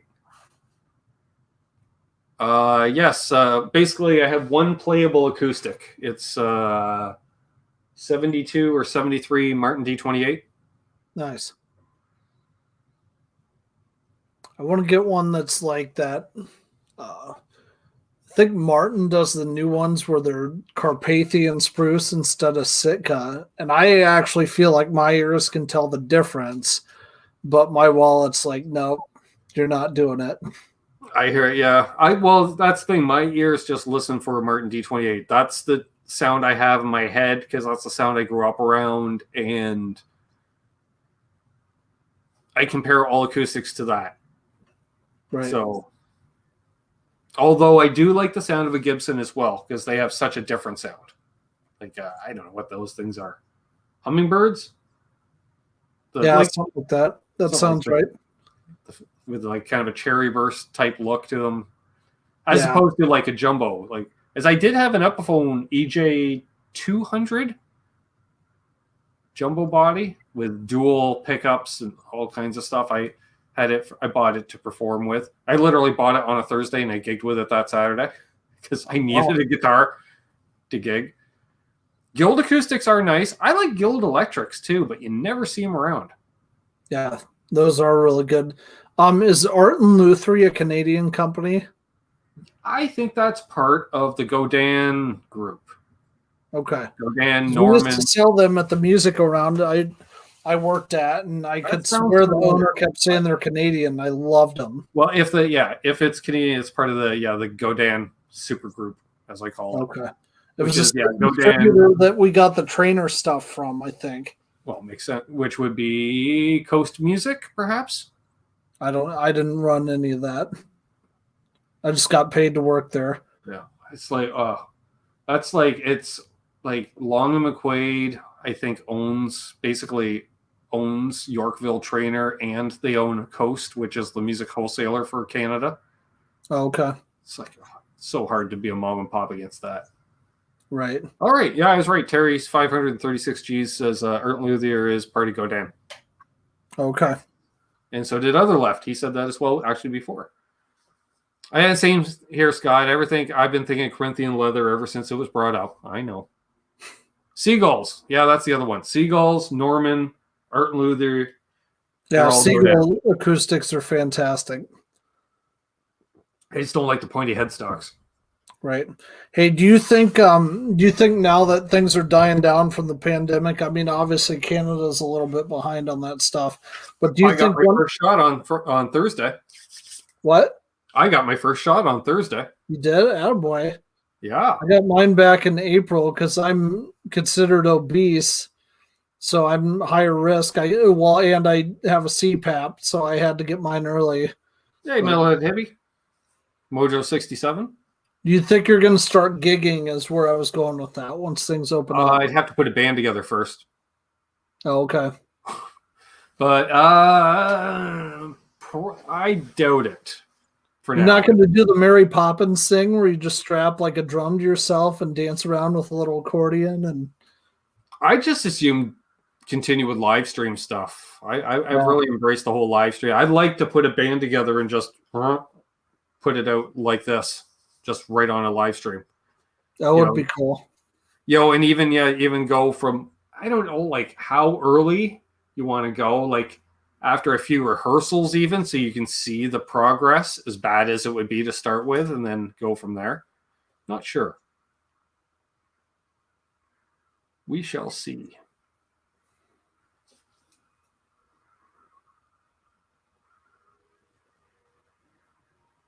Oh, Larvaes are nice too. Yeah.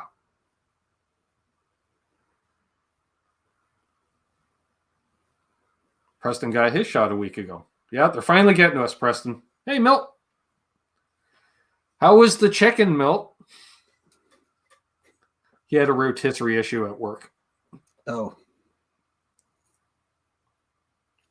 Eddie Van Haskell's into forming a band together. Nice.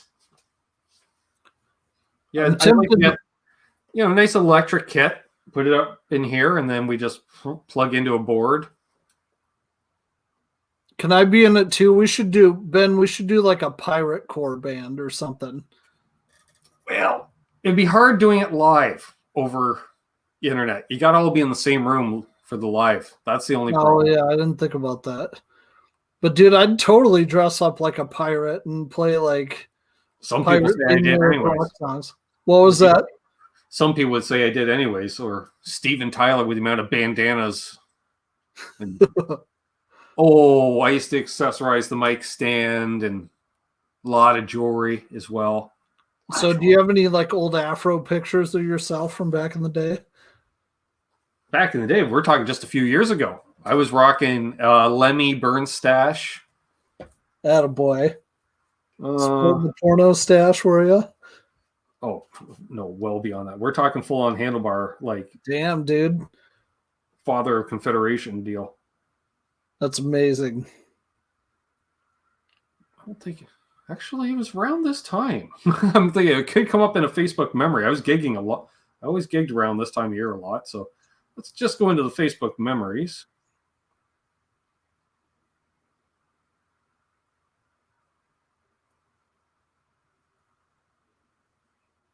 Well, apparently I did play on this night 7 years ago, but you can't, it is a blurry photo.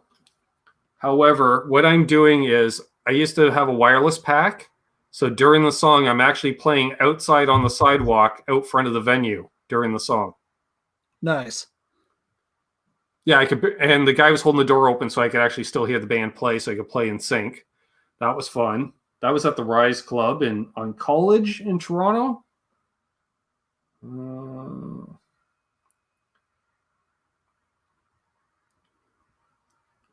Just go to my profile pictures. Sure, at one point.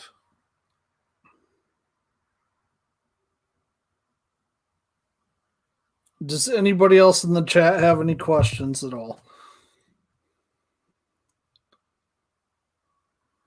Yeah, ask away. Or right, any guitar stuff you want to talk about?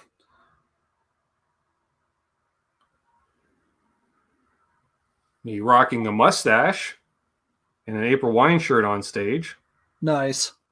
Dude, that stash was amazing. Well, it was for November, as I recall.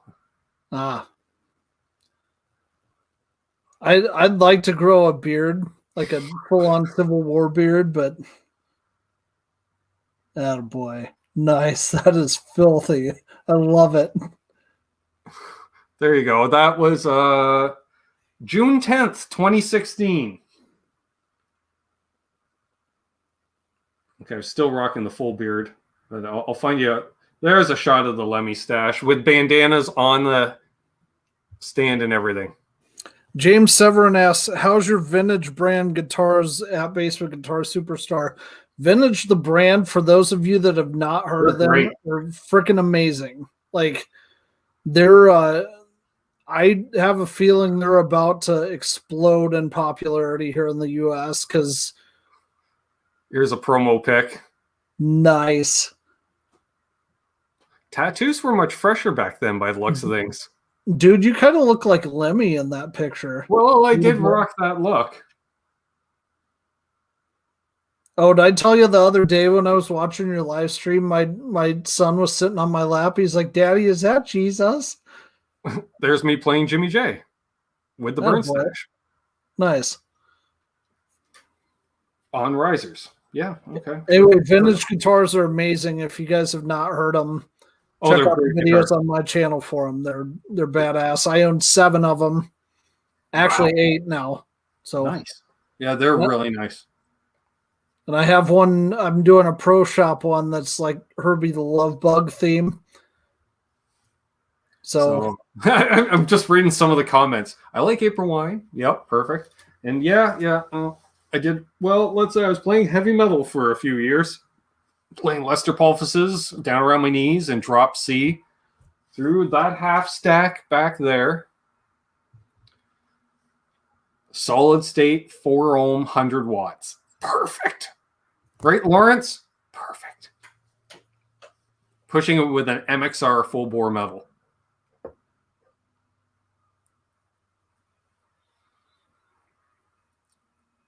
Derek Small. What's the worst sounding pedal you own? I'll show you mine. This pedal sounds like dog shit, and I hate it. And I'm going to do a video on it, but it was really? You don't like that pedal? No, I love the Blacksmith, but this one is awful. I have a Green Screamer. You do? Yeah.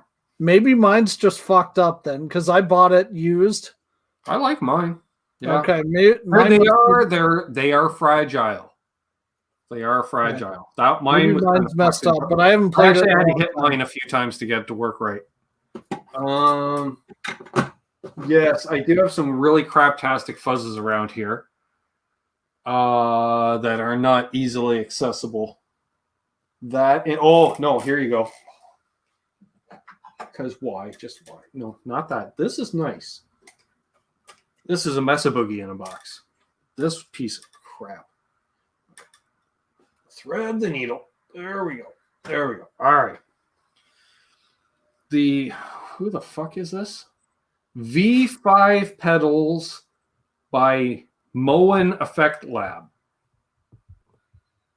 The Jimmy Zero or Hot Box, like there's names all over. They stuck a photo of Jimi Hendrix on it to try to make it sellable. What a piece of crap. That pedal looks like it sounds like shit. They put a funky little tread thing on it to try to be cool, except you can't put Velcro on that because it won't stay glued. The chorus doesn't really chorus, and the vibe doesn't really vibe.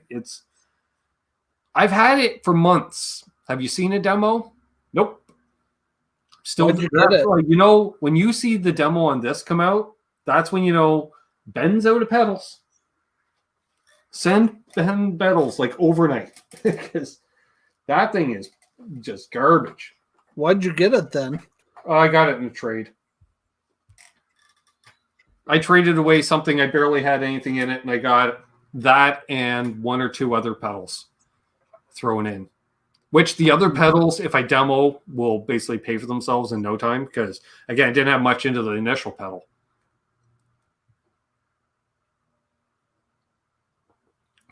Well, that's good. All those bad pedals, Preston. Yeah, don't even get me started. Although, they did that one, it wasn't... no, it sucked. Yeah, fat pedals sucked. Dane Electro, not a fan at all. Oh, yeah, I don't like the fab ones. I don't like any of their stuff. You know what? I'm trying to think.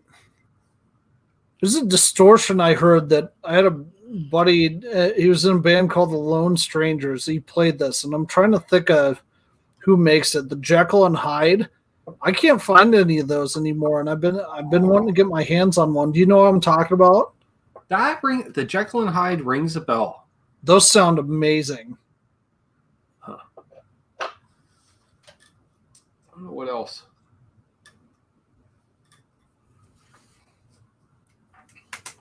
Adam D has a G3. Nice. This sounds god awful too. That's weird. Yeah, I did a demo on one of those few years ago. Wait, dude, you know what my experience was with it? Pulled out a display case at Ardens, took it downstairs, plugged it in, hit record. I had no idea what to expect. I'm like, what the fuck is this? Well, see, I remember these sounding great when we had them at Music Around, and then I bought this one like used off Guitar Center, and I like the vibrato on it, but like the chorus is just awful. And here's a pedal that I love that everybody else thinks sounds like shit, but I love this one. This is one of my favorite effects. Well, that's the old school. That's better than the Digitech, at least. Yeah, that's the DoD Grunge. I might do a comparison with this and the Digitech. Which is not grunge sounding at all, though. No, it's a metal pedal. No, it's like a screamy distortion. Yeah, it's high gain. It's a metal pedal with way too much mid range. Yeah.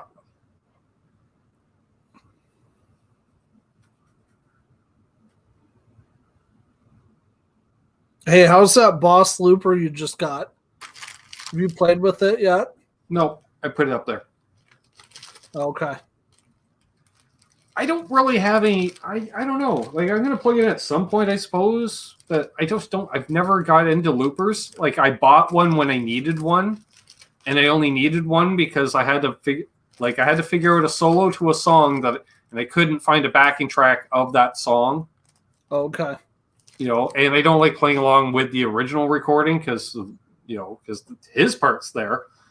But so I got a looper just for that. And then once I figured out the song, then the looper sat on the shelf. And then my buddy Steve McFall was like, "Hey, I need a looper." I'm like, "What do you want to trade?" And that's how I got my Turbo Overdrive, Boss Turbo Overdrive, maybe. I was like, "Really, dude?" He goes, "Yeah, I need I don't care." I was like, "All right, done." So yeah, I got my RC3. I'm not even a Boss pedal fan, and I got crap ton of Boss pedals back there. Yeah. I just got an RC3 and I'm having a hard time figuring out how to use it because, like, I'll play something thinking it sounds good, but then when I play it back, it sounds like shit. And so I tried to film a video where, like, I was just experimenting with it, and I'm like, nobody's going to watch this. Like garbage. So I need to play around with it some more. I don't know. Boss pedals are like mid-range import sedans. You know, it's like Honda Civic sedan or Volkswagen Jetta. You know, like, gets you where you're going, but all right. You know, it does the job. But I love my DS1 though. I will say that, man. That's one of my favorite pedals. I go through phases with it. I've owned one several times. I've heard that the and I can't tell. I'll have to peel the stuff off here. I've heard like on the newer ones, part of them are made in Japan and part are made in China, and people swear. At least a couple guys I've talked to swear that the Japan one sounds freaking amazing, and the China one sounds more than likely they're all made in China for the price point because they think they're still the cheapest Boss pedal on the market. Oh, this one's made in Taiwan. Yeah, they couldn't afford to make them in Japan. Okay. Or maybe it was made in Taiwan versus made in China, and the Taiwan one sound better or something. Yeah. Okay. Taiwan as with the mainland China. Right. Eric Salinas just commented, "Hey, Eric, good to see you, sir. I have both, and they sound the same." Well, there you go. But then he could be like me. I don't hear the switch. Scott Brockway hears the switch. Right. Some people are really good at marketing, and that's all I'm going to say. That's what Scott Brockway says. Really good at making people think that they need both. Well, yeah, Toyota Corolla, Mike Davids. It's like they're all in there. They're fine automobiles, but they're not Corvettes, or you know what I mean. They're not. They do the job, Right. And unless you need a phaser, they do the job well. Because Boss's phasers suck the bone. Worst phaser ever. What, the Boss one? PH3 or whatever? Any of them. Doesn't matter. They all suck. Have you found a good tremolo yet? Because I haven't found one yet that I like. Yep. Like I have the Coca. Yeah. Mine's an OG Catalan bread. Here, Really? look at me sound like a douche canoe. Hang on.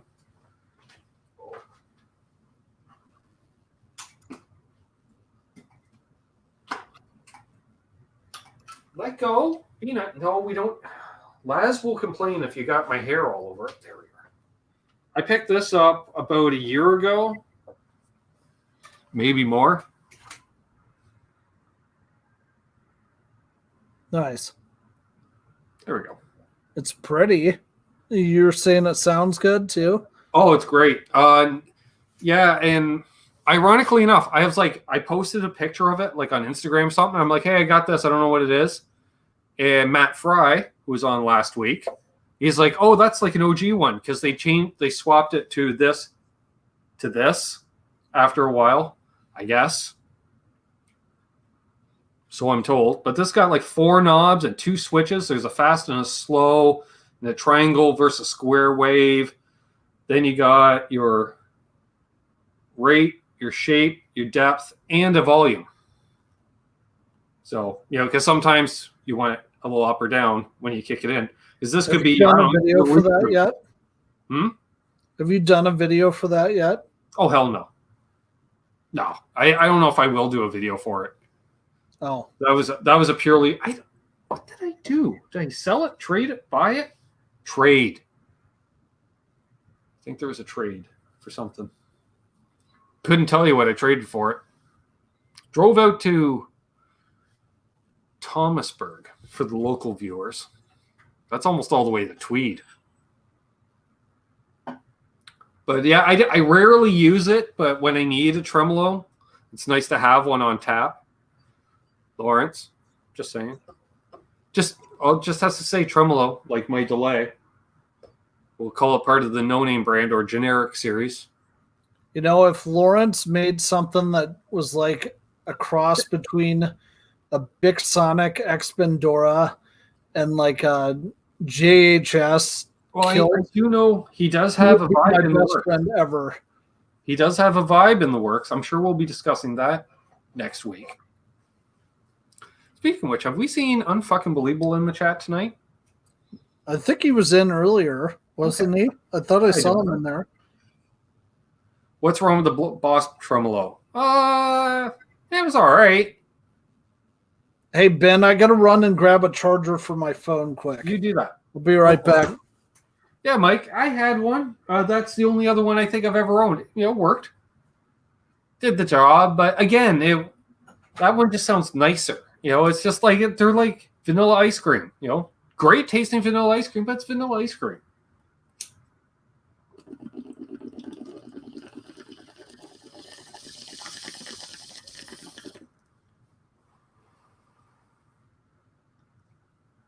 Some people are saying yes, some people are saying no for unbelievable sightings. Ooh, that was a little harsh on the throat.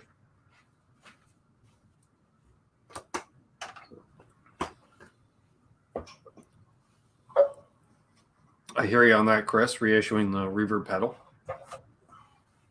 So we'll go for a little while longer here, folks. Hey, Ben, do you think since people are like going back to work now and not as, not having as much free time, do you think that boutique pedal builders are going to suffer from that potentially? Not at all. Nope. Because I think more people are going back to work, therefore you're back to a full-time income, but people aren't necessarily traveling and stuff yet. Right. So you're going to have that a little extra something. So, nope. You might see a slowdown in guitar sales, but I think pedal sales are always going to be doing well. Yeah. Robot Master Switch asked, Ben, what do you think of Sun and OG dead brands you can get used like SWR? I dig that old stuff. I dig it. Hey, there's Grumpy Mike. There he is. Hey, Grumpy Mike. That's about the fourth. I'm like, nope. That's like the fourth thing you've asked me to tell you. Have you seen it? Nope. Damn it. I was like, no, but I meant to. USA PV gear is awesome. I have a basement full of it. 3 bass amps, 1 guitar amp, and 10 or 11 basses. BC Rich has. Nice. Wow. Yeah, good to see Grumpy Mike in here. We've got 63 people watching. Go for another 10, 15 minutes here, folks. Good show tonight. Keep those questions coming. Comments, concerns, cadences. Now that's hard to translate in the chat, a cadence. Hey, I'm curious, Ben, for everybody watching, because I know you and I talked about this when we did our hangout earlier. I'd be curious, like, if anybody watching has had like some unicorn find at a garage sale or a yard sale or like an estate sale where they found like an insane epic Les Paul or something for like $300 or $400. Damn. I'm saying, yeah, I was like, I haven't been saying that for about a year. Dang. Yeah, because I was getting demonetized for saying it for some reason. But thanks a lot, Charles75. I think it's because I'm not doing shots anymore and I'm doing bowls instead. That might have something to do with it. I'm more mellow. I don't know what it is. But dang. Thanks. Do appreciate it. Yeah, unicorn. Yeah, there's been a few, well, hell, just that collection of gear I got recently was guy put a price on it and he's just like this much. I'm like, all right. Oh, that was those 3 guitars you got or whatever? 2 guitars, a bass, a guitar amp, and a bass amp. That's right. Yep. Oh, and then I got another guitar from him this past week, which is not the room because it was on that stand, which I threw off on Nez Says on Wednesday nights at 8 p.m. It was on there, and we were talking about guitars, whatever. I was like, sitting there all the time, like, oh, I got a guitar today. And they're like, what, did you forget? And I'm like, yep. And Ty's like, how do you forget that you bought a guitar? I'm like, yeah, it happens. Lifestyle choices. Dave just starts laughing. I'm like, I'll be right back. But I showed it off.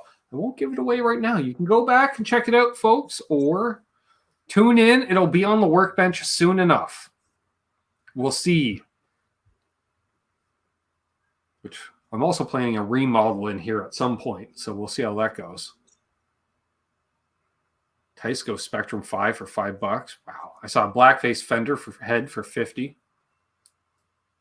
Wow, Scott Brockway got a blackface basement head at a garage sale for $50. That's awesome. Yeah, it's funny when I was delivering auto parts and dang, is that another one from Charles 75N? Dang. Thank you, sir. Yeah, I was gonna say whenever people were setting up yard sales on a Wednesday or on a Friday before a weekend, in their driveway or whatever, I'd be out delivering auto parts, and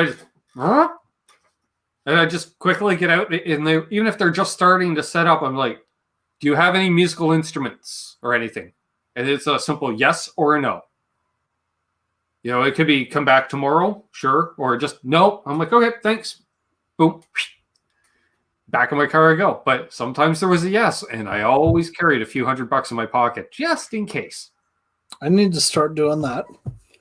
What I want to do is find towns like in Iowa. Like apparently some of the small towns in western Iowa had insanely good music scenes, and these are towns of like 5 or 10K people. Mm-hmm. And there's some amazing gear sitting around in people's houses out there. So I need to go to like citywide garage sales and stuff out there and see what I can find. Well, that's it. Yeah, just garage sales in general, because people that don't feel like listing stuff or whatever, right? There's still people that way. They don't want to go the hassle of selling online or whatever. They just want to do a yard sale. Boom. Thank God for it. Exactly. I've done it. I've sold gear at, like, I've vended at flea markets. I had nothing to do with music. Like, at an automotive flea market, like, we were selling some auto parts and automotive collectibles, like die-cast cars and some retro toys, because that kind of goes hand in hand with the car culture. Sure. And I'm like, screw it. I brought a pair of PV floor wedge monitors, a handful of pedals, and a guitar. So I'm like, why not? Threw them on a table. Sold a couple pedals. Because guys like, I wasn't expect to see any pedals here. I'm like, because I remember growing up, there was always 2 or 3 people. They're like, screw it. I'll bring this guitar along, you know, and just put it out there. Because I'd be like, everyone's looking at car parts. And then immediately I'm like, that's a guitar case sitting back there. What's that? And usually it was some cheap Japanese unplayable thing. What do you want for it? $50. I'm like, it's worth 20. You know, right. 80s, 90s. So I left a lot of that behind. But if it was playable, I was interested. Bought a few things. I don't even remember. You know, just Hondos, profiles. You know, some of the old Japanese-made stuff is pretty cool. It's starting to come back in big time too. Like some of the old Teisco stuff, and yeah, you're hoping to find the Teisco stuff, or you know, any of that, or Harmony, or Dane Electro, but most of it was like Kent's and just like even just labeled specifically for Canada, so it was like relabeled Teiscos, but you didn't even know. And the actions, you know, a mile off thing, you know, just like that needs more work than I'm willing to put into it. Right. And none of them are in cases most of the time. Right, exactly. Or the case is complete garbage. Yeah, usually one of those cardboard cases. Right.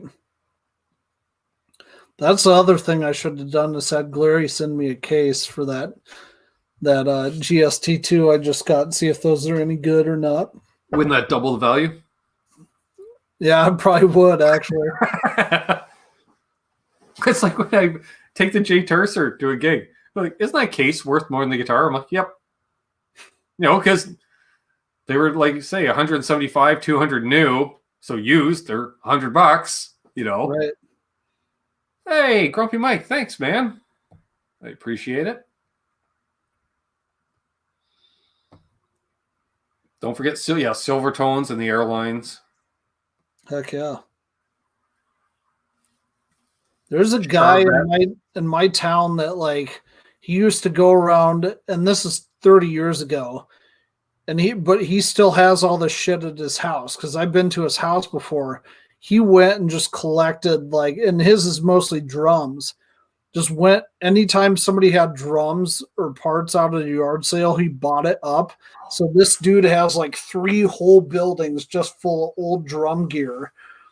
And I've bought a couple cymbals from him. It's just amazing. And I'm like, if there are guys doing that, you know that somebody's got a basement full of old guitars. I've been surprised too. Is I bought a couple of drum kits, and you buy a cheap drum kit, never had the original snare. You know, it would be like some Stewart. I had a Stewart drum kit, but it had a Ludwig snare, because the snare fell apart in no time. So the guy, you know, invested in another snare. I was like, damn, the snare's worth as much as the whole rest of the kit. You know, what do you want for it? $100. Done. You know, of course. Right. Yeah, no problem. So do you own a set of drums right now?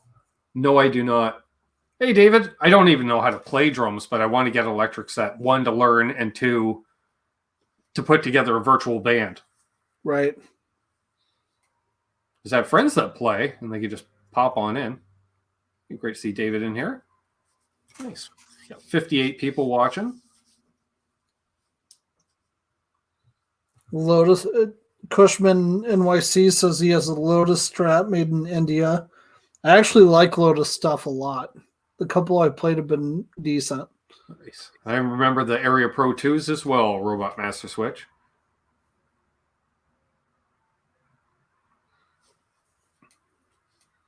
That's one thing. I can't wait when things open up against guitar shows again. Oh, I miss guitar shows. Do you guys have good, like, local and regional guitar shows? There's 2, basically. I think one's in Hamilton, which is 3 hours away. But fortunately, the venue is like across the street from the train station. So I can just take the train here, basically, and then switch in Toronto, hop on another train, get on over there. Look at doing that.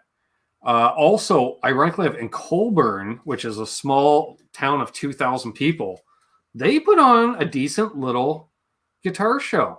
Like, they'll have 30 vendors. So I'm thinking Doug Strong, Hamilton's his hometown, the Hammer. Nice. Hamilton should have an NHL team. I'm just going to throw that out there. I think that? Jim Balsillie got screwed on that deal. Hamilton should have a hockey team like they were trying to get a couple of years ago, but I'll shut my mouth after that. They should have had one in the 80s. Yeah. Just saying. But yeah, it was like, and I'll pick up a handful because I'll just look again. Cash talks, right? And if you see a guy's got a bunch of pedals for $80 a piece, well, you know, you could probably get 3 of them for $200.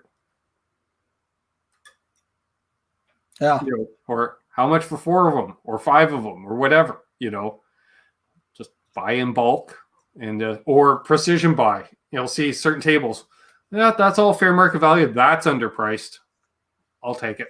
And I'll buy anything underpriced to flip, let alone whether I want it or not. And then if there's stuff I want, as long as it's a decent price, I'll buy it. How much stuff do you actually flip versus what you keep? It's slowed down, but I generally flip at least half the stuff. You keep half, flip half. Okay. I was going to say, because like flippers here, like I don't mind guys doing it, but like flippers here made the prices on like Facebook Marketplace just insane.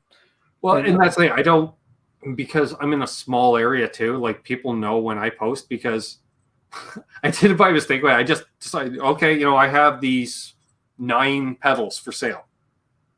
And then all of a sudden I get a text from Richie, my best friend, going, Jesus, Coombs, you're representing 25% of the pedal market in the Quinte region right now. Because there was only like 35, 40 pedals available for sale with it. You know, you do your 20-mile radius search on like Craigslist or whatever. And, you know, you'll see in a quarter of the ads are mine. It's like, Jesus. That's funny. But it all depends. Yeah, a lot of guys are hoarding stuff, which is nice, which allows for trades. And I'm always up for trades, especially locally, you know. I've traded a few out. That's how I got that DS1 is I traded a I had a Metal Zone that I traded for it. Well, and that's like the way I see it too is I don't even care if I like the pedal. I'll look at it for 1 of 2 things. I'll get the pedal for 2 reasons. 1, if I like it, or 2, if I think I can make a demo out of it. See you, Preston. And so, yeah, those are my 2 criteria. Yeah, for the most part. Or if it's a deal, like if it's a ridiculous deal, like I'll give you this $200 pedal for your $50 pedal just because I really want your $50 pedal. And I'm like, I have no need for your $200 pedal, but okay, I guess, you know, why would I say no to that? And like, you do realize, and often I'll say, are you sure you want to make this deal? Yep. All right. Done. You know, and that's the thing. I never feel I'm taking advantage of people because if it's a really good deal, that's your price. Yep. Okay. You know, and if you offer fair market, I'm going to immediately try to lowball you a bit, yeah, got to do that 10% or so. Right. They always say, the best deal is when neither side is happy. I've never heard that. That's a good phrase, though. I definitely agree with that. Zach Thong saying Belleville should have never lost their OHL team, but they got the Senators. Yeah. Their ECHL team. Come on. Like, they moved up a league. I'm not a Senators fan. That's the thing, though. This region traditionally is all Montreal and Toronto fans. Yeah, they're all Habs and Leafs fans.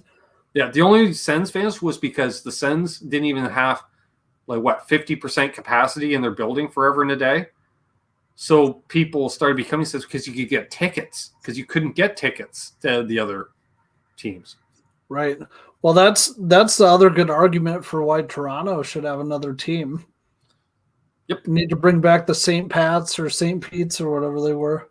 St. Pat's? Well, that would have been the Leafs. The Toronto Arenas would have been. Oh, that's right. That's right. Okay. And then Quebec never should have lost the Nordiques. No, that was just a cash grab. Yeah. Very true. Saskatoon could probably support an NHL team, too. I thought that was one of the locations they talked about for having another Canadian team. The thing, I stopped following hockey 5 years ago, and they're still talking about the same shit that they were talking about 20 years ago. You know what I mean? Sure. Well, dude, I was today years old when I found out you were a huge NASCAR fan. You need to send me a link to your podcast for that. Do a search for NAS Canucks right here on YouTube. NASCAR every Tuesday night at 7 p.m. your time, 7 p.m. Central, 8 p.m. Eastern. Myself and my cousin Doug, we recap each week's races and preview the next week's races and throw in some stories from. We spent a lot of time down in North Carolina over the years, so. Hell yes, I am sold 100%. Yeah, it's definitely fun. Yeah, we bag on each other pretty good. So, speaking of which, I don't think we've seen Doug in here tonight. Could be lurking. Don't know.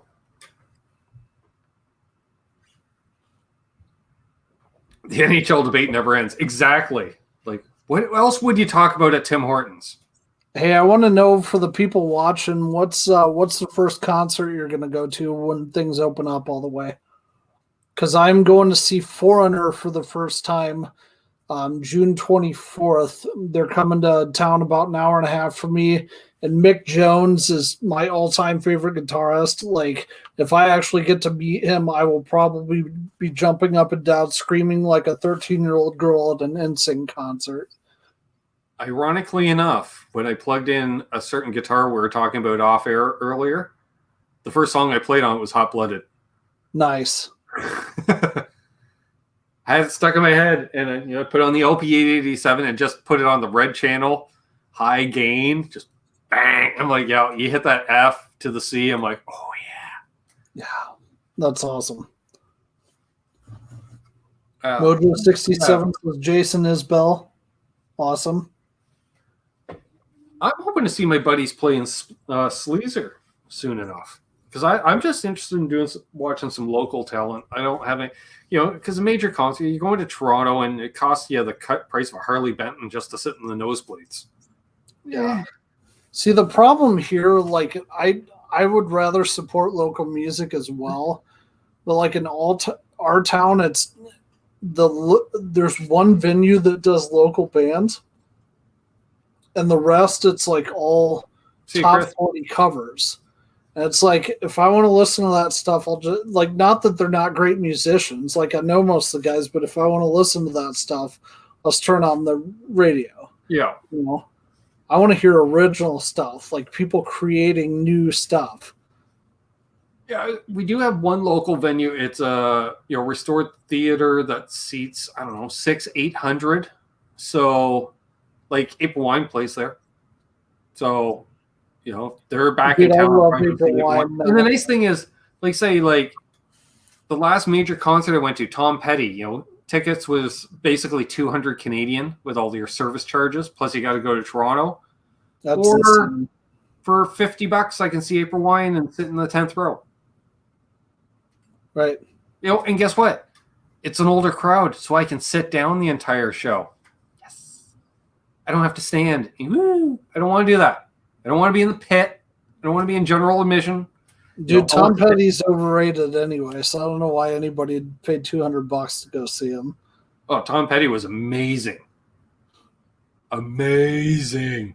I mean, I'm sure he's good, but like that's all our classic rock station plays is like Tom Petty and U2 and Bruce Springsteen, and I'm like, could you play somebody other than those three? As a guitar player, sir, you missed out on a very nice opportunity because I saw approximately $10 million worth of guitars that night. Because both Tom and Mike Campbell play nothing but vintage guitars, and they swap out guitars after every single song of the 95-minute set. Wow. Yeah. Yeah. Even Tom played 3 acoustic songs in a row. Vintage Martin, vintage Gibson, vintage Martin. And I'm like, that's a different Martin than the first Martin you played. And Mike's just like, 53 Telly, 51 Telly, 59 Les Paul, old Gretsch, old weird whatever. It's like just guitar after and different one every time. I'm just like, those poor techs. I remember Richie and I are just like, we are having such a treat here. It's just amazing, just the gear. Well, and it's not even like they're playing in different tunings every song. I mean, maybe they have a couple, but... Exactly. Doesn't matter. Like, that's the whole joy. And I'm like, they are living the fucking dream. Like, they are. You're playing one vintage guitar after another. And because it was the 40th anniversary tour, they just started at the beginning and went till the end, and they just, pulled something off of every album and played all the way through it. And there were songs I hadn't heard in ages, and I'm just, oh yeah, Don't Do Me Like That. Yeah, come on, let's do that. You just get in, getting into it. And although they did go non-chronological, because for some reason the first 3 songs of the night all had to do with weed. I don't know why. And then it got kind of hazy in the venue, even though smoking's banned inside venues. But that happened, and then Tom kind of smiled and then went back to the early stuff. Yeah, nice. It was a great show. It must be nice to be that stupid rich that you can afford all of those vintage guitars. I mean, if I won the lottery, I would be the bane of my own existence because I'd be buying shit on Reverb left and right. Hey, C-Post. He says, I agree. Didn't think much of Tom Petty until I saw him live. Blew my mind. For sure. Well, I was the same way with Pearl Jam. I always hated Pearl Jam, and then I saw him live, and I'm like, oh my God. Those guys, they were buying that gear when it was still just old gear. Right. They just never sold anything, And you think about it, when they were played through the 70s, you had your gigging gear. Into the 80s, start making some money. Through the 90s, making good coin. Going forward. Yeah. It's great. Like I always said, my dream backline is I want to look like Tom Petty's yard sale. Like, I want to play through a 412, but it's 4 112 amps. Right. And they're all different. Some hodgepodge and no black fucking Tolex. Have a tweed in there and whatever. Well, I mean, in theory, you could just buy a black Tolex amp and re-Tolex it, couldn't you? It's not the same. It's not the same. See, I know it's black Tolex. You would see whatever, but I know it was black Tolex. Nope. I got it. The inspiration has to come from the factory or previous owner. Now, if a previous owner rewraps something, hey, I'm all in. Nice. Kind of want to get one of those Trainer, I think it's a 20th anniversary YCV 40s, because they're green Tolex and they sound amazing, and they still have 8 or 10 left at Long and McQuaid. But I don't have the cash to pick one up yet. That was, hey, that guy's got a Trainer, because you could spot that across the room. Yeah.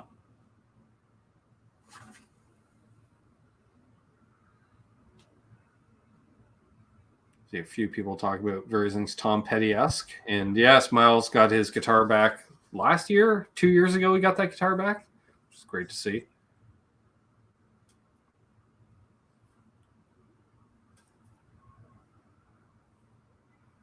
Nice. Well, we did have Terry post a link in there. It is again. Perfect. Thanks, Terry. I was just going to say we'll probably wrap things up. We've hit the 2-hour mark.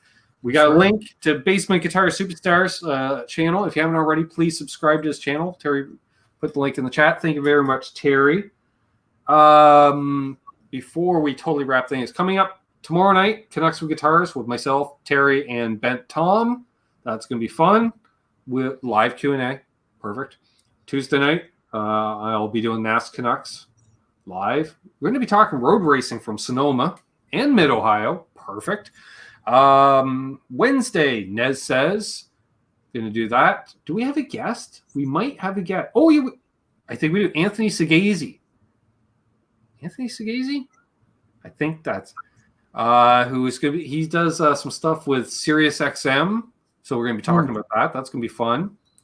Got to shoot a demo. Oh, yeah, I'll do it on the Ibanez. I have the wiggle stick now. That's right. I got the wiggle stick for it now. As well as some more I got a lot of project stuff to do. So expect a lot of workbench videos coming up over the next month. I picked up a wiggle stick shirt, one of those new ones that Ryan Burke put out on 60 Cycle Hum. Have you seen those? Yeah. Love it. Let's see. C-Post says, nice guys, always like the vibe on these shows. Thank you. You're more than welcome. Hey, Metal Mike 5150, just getting in right at the end. Hey, Greg. So yeah, a good bunch of stuff coming up, which I still got to shoot. Some is shot, some isn't shot. Perfect. I keep forgetting to mention to people that are channel members, when your channel member video comes out, it just comes out as community post. So I don't have a way to be able to do with cross the same video with Patreon, excuse me. So basically, just go to the community post. You should see the video there. You can click on it. Perfect. Ring the bell. Then you get notified when it happens. You get a little notification. You just click on that. Dale Palmer, enjoy tonight. Perfect. So what about you, Basement Guitar Superstar? Anything to add this evening? No. I just have like random pedal demos and videos coming out. I got doing a whole series on that new Glary, the GST2, where they're working with Trev Wilkinson on pickups. So we're going to do like a deep dive on that and then compare it to a vintage V6. Easy. And then we're going to do like it compared to a Squire and a couple other things too. That'll be kind of fun. And then I got a bunch of guitars for the channel that are at the luthier right now that you guys haven't seen yet. So got those coming up. And so, yeah. So yeah, Metal Mike 5150, yes. Music Man Access. That is beautiful. Yeah, I love this joint. It's all like compound angles and such. So it's just Nice. just so natural. Thanks, Phil Button. Glad everyone enjoyed it. So yeah, next week we've got Mr. Pedals. Lawrence himself will be coming on. Now we'll talk pedals, see what he's up to. Mayhem, I'm sure. Chicanery, Mojo, Voodoo. Yep, all the above. Hey, tell Lawrence if he goes to NAMM, I'll buy him a beer. Will he be going to Summer NAMM? Well, you can ask him next week. I will. All the more reason to tune in next week, folks. Just saying. On behalf of Basement Guitar Superstar and myself, thanks to everybody that tuned in tonight. Special thanks to my mod squad. Thanks channel members, patrons, those who donated tonight, those who just came in and left a comment. It's perfect. Even just leaving a comment is helps the algorithm. Of course, leave a thumbs up. Yeah, thanks Ben, for having me. It's been good. Sorry if I was a little boring tonight. No, I was a little myself earlier. It's all good. So yeah, if you just want to hang the line, we will do the outro. Where is that? Yeah, it's over here. So as always, hold those doors open. Let that guy in ahead of you in traffic. Do good things, and good things will happen to you. Why? Doug's wife is real. Karma is real. So on behalf of him, me, and all of you, we'll see you tomorrow night on Canucks with Guitars. And I'll just keep rambling and be good to each other. And there it is.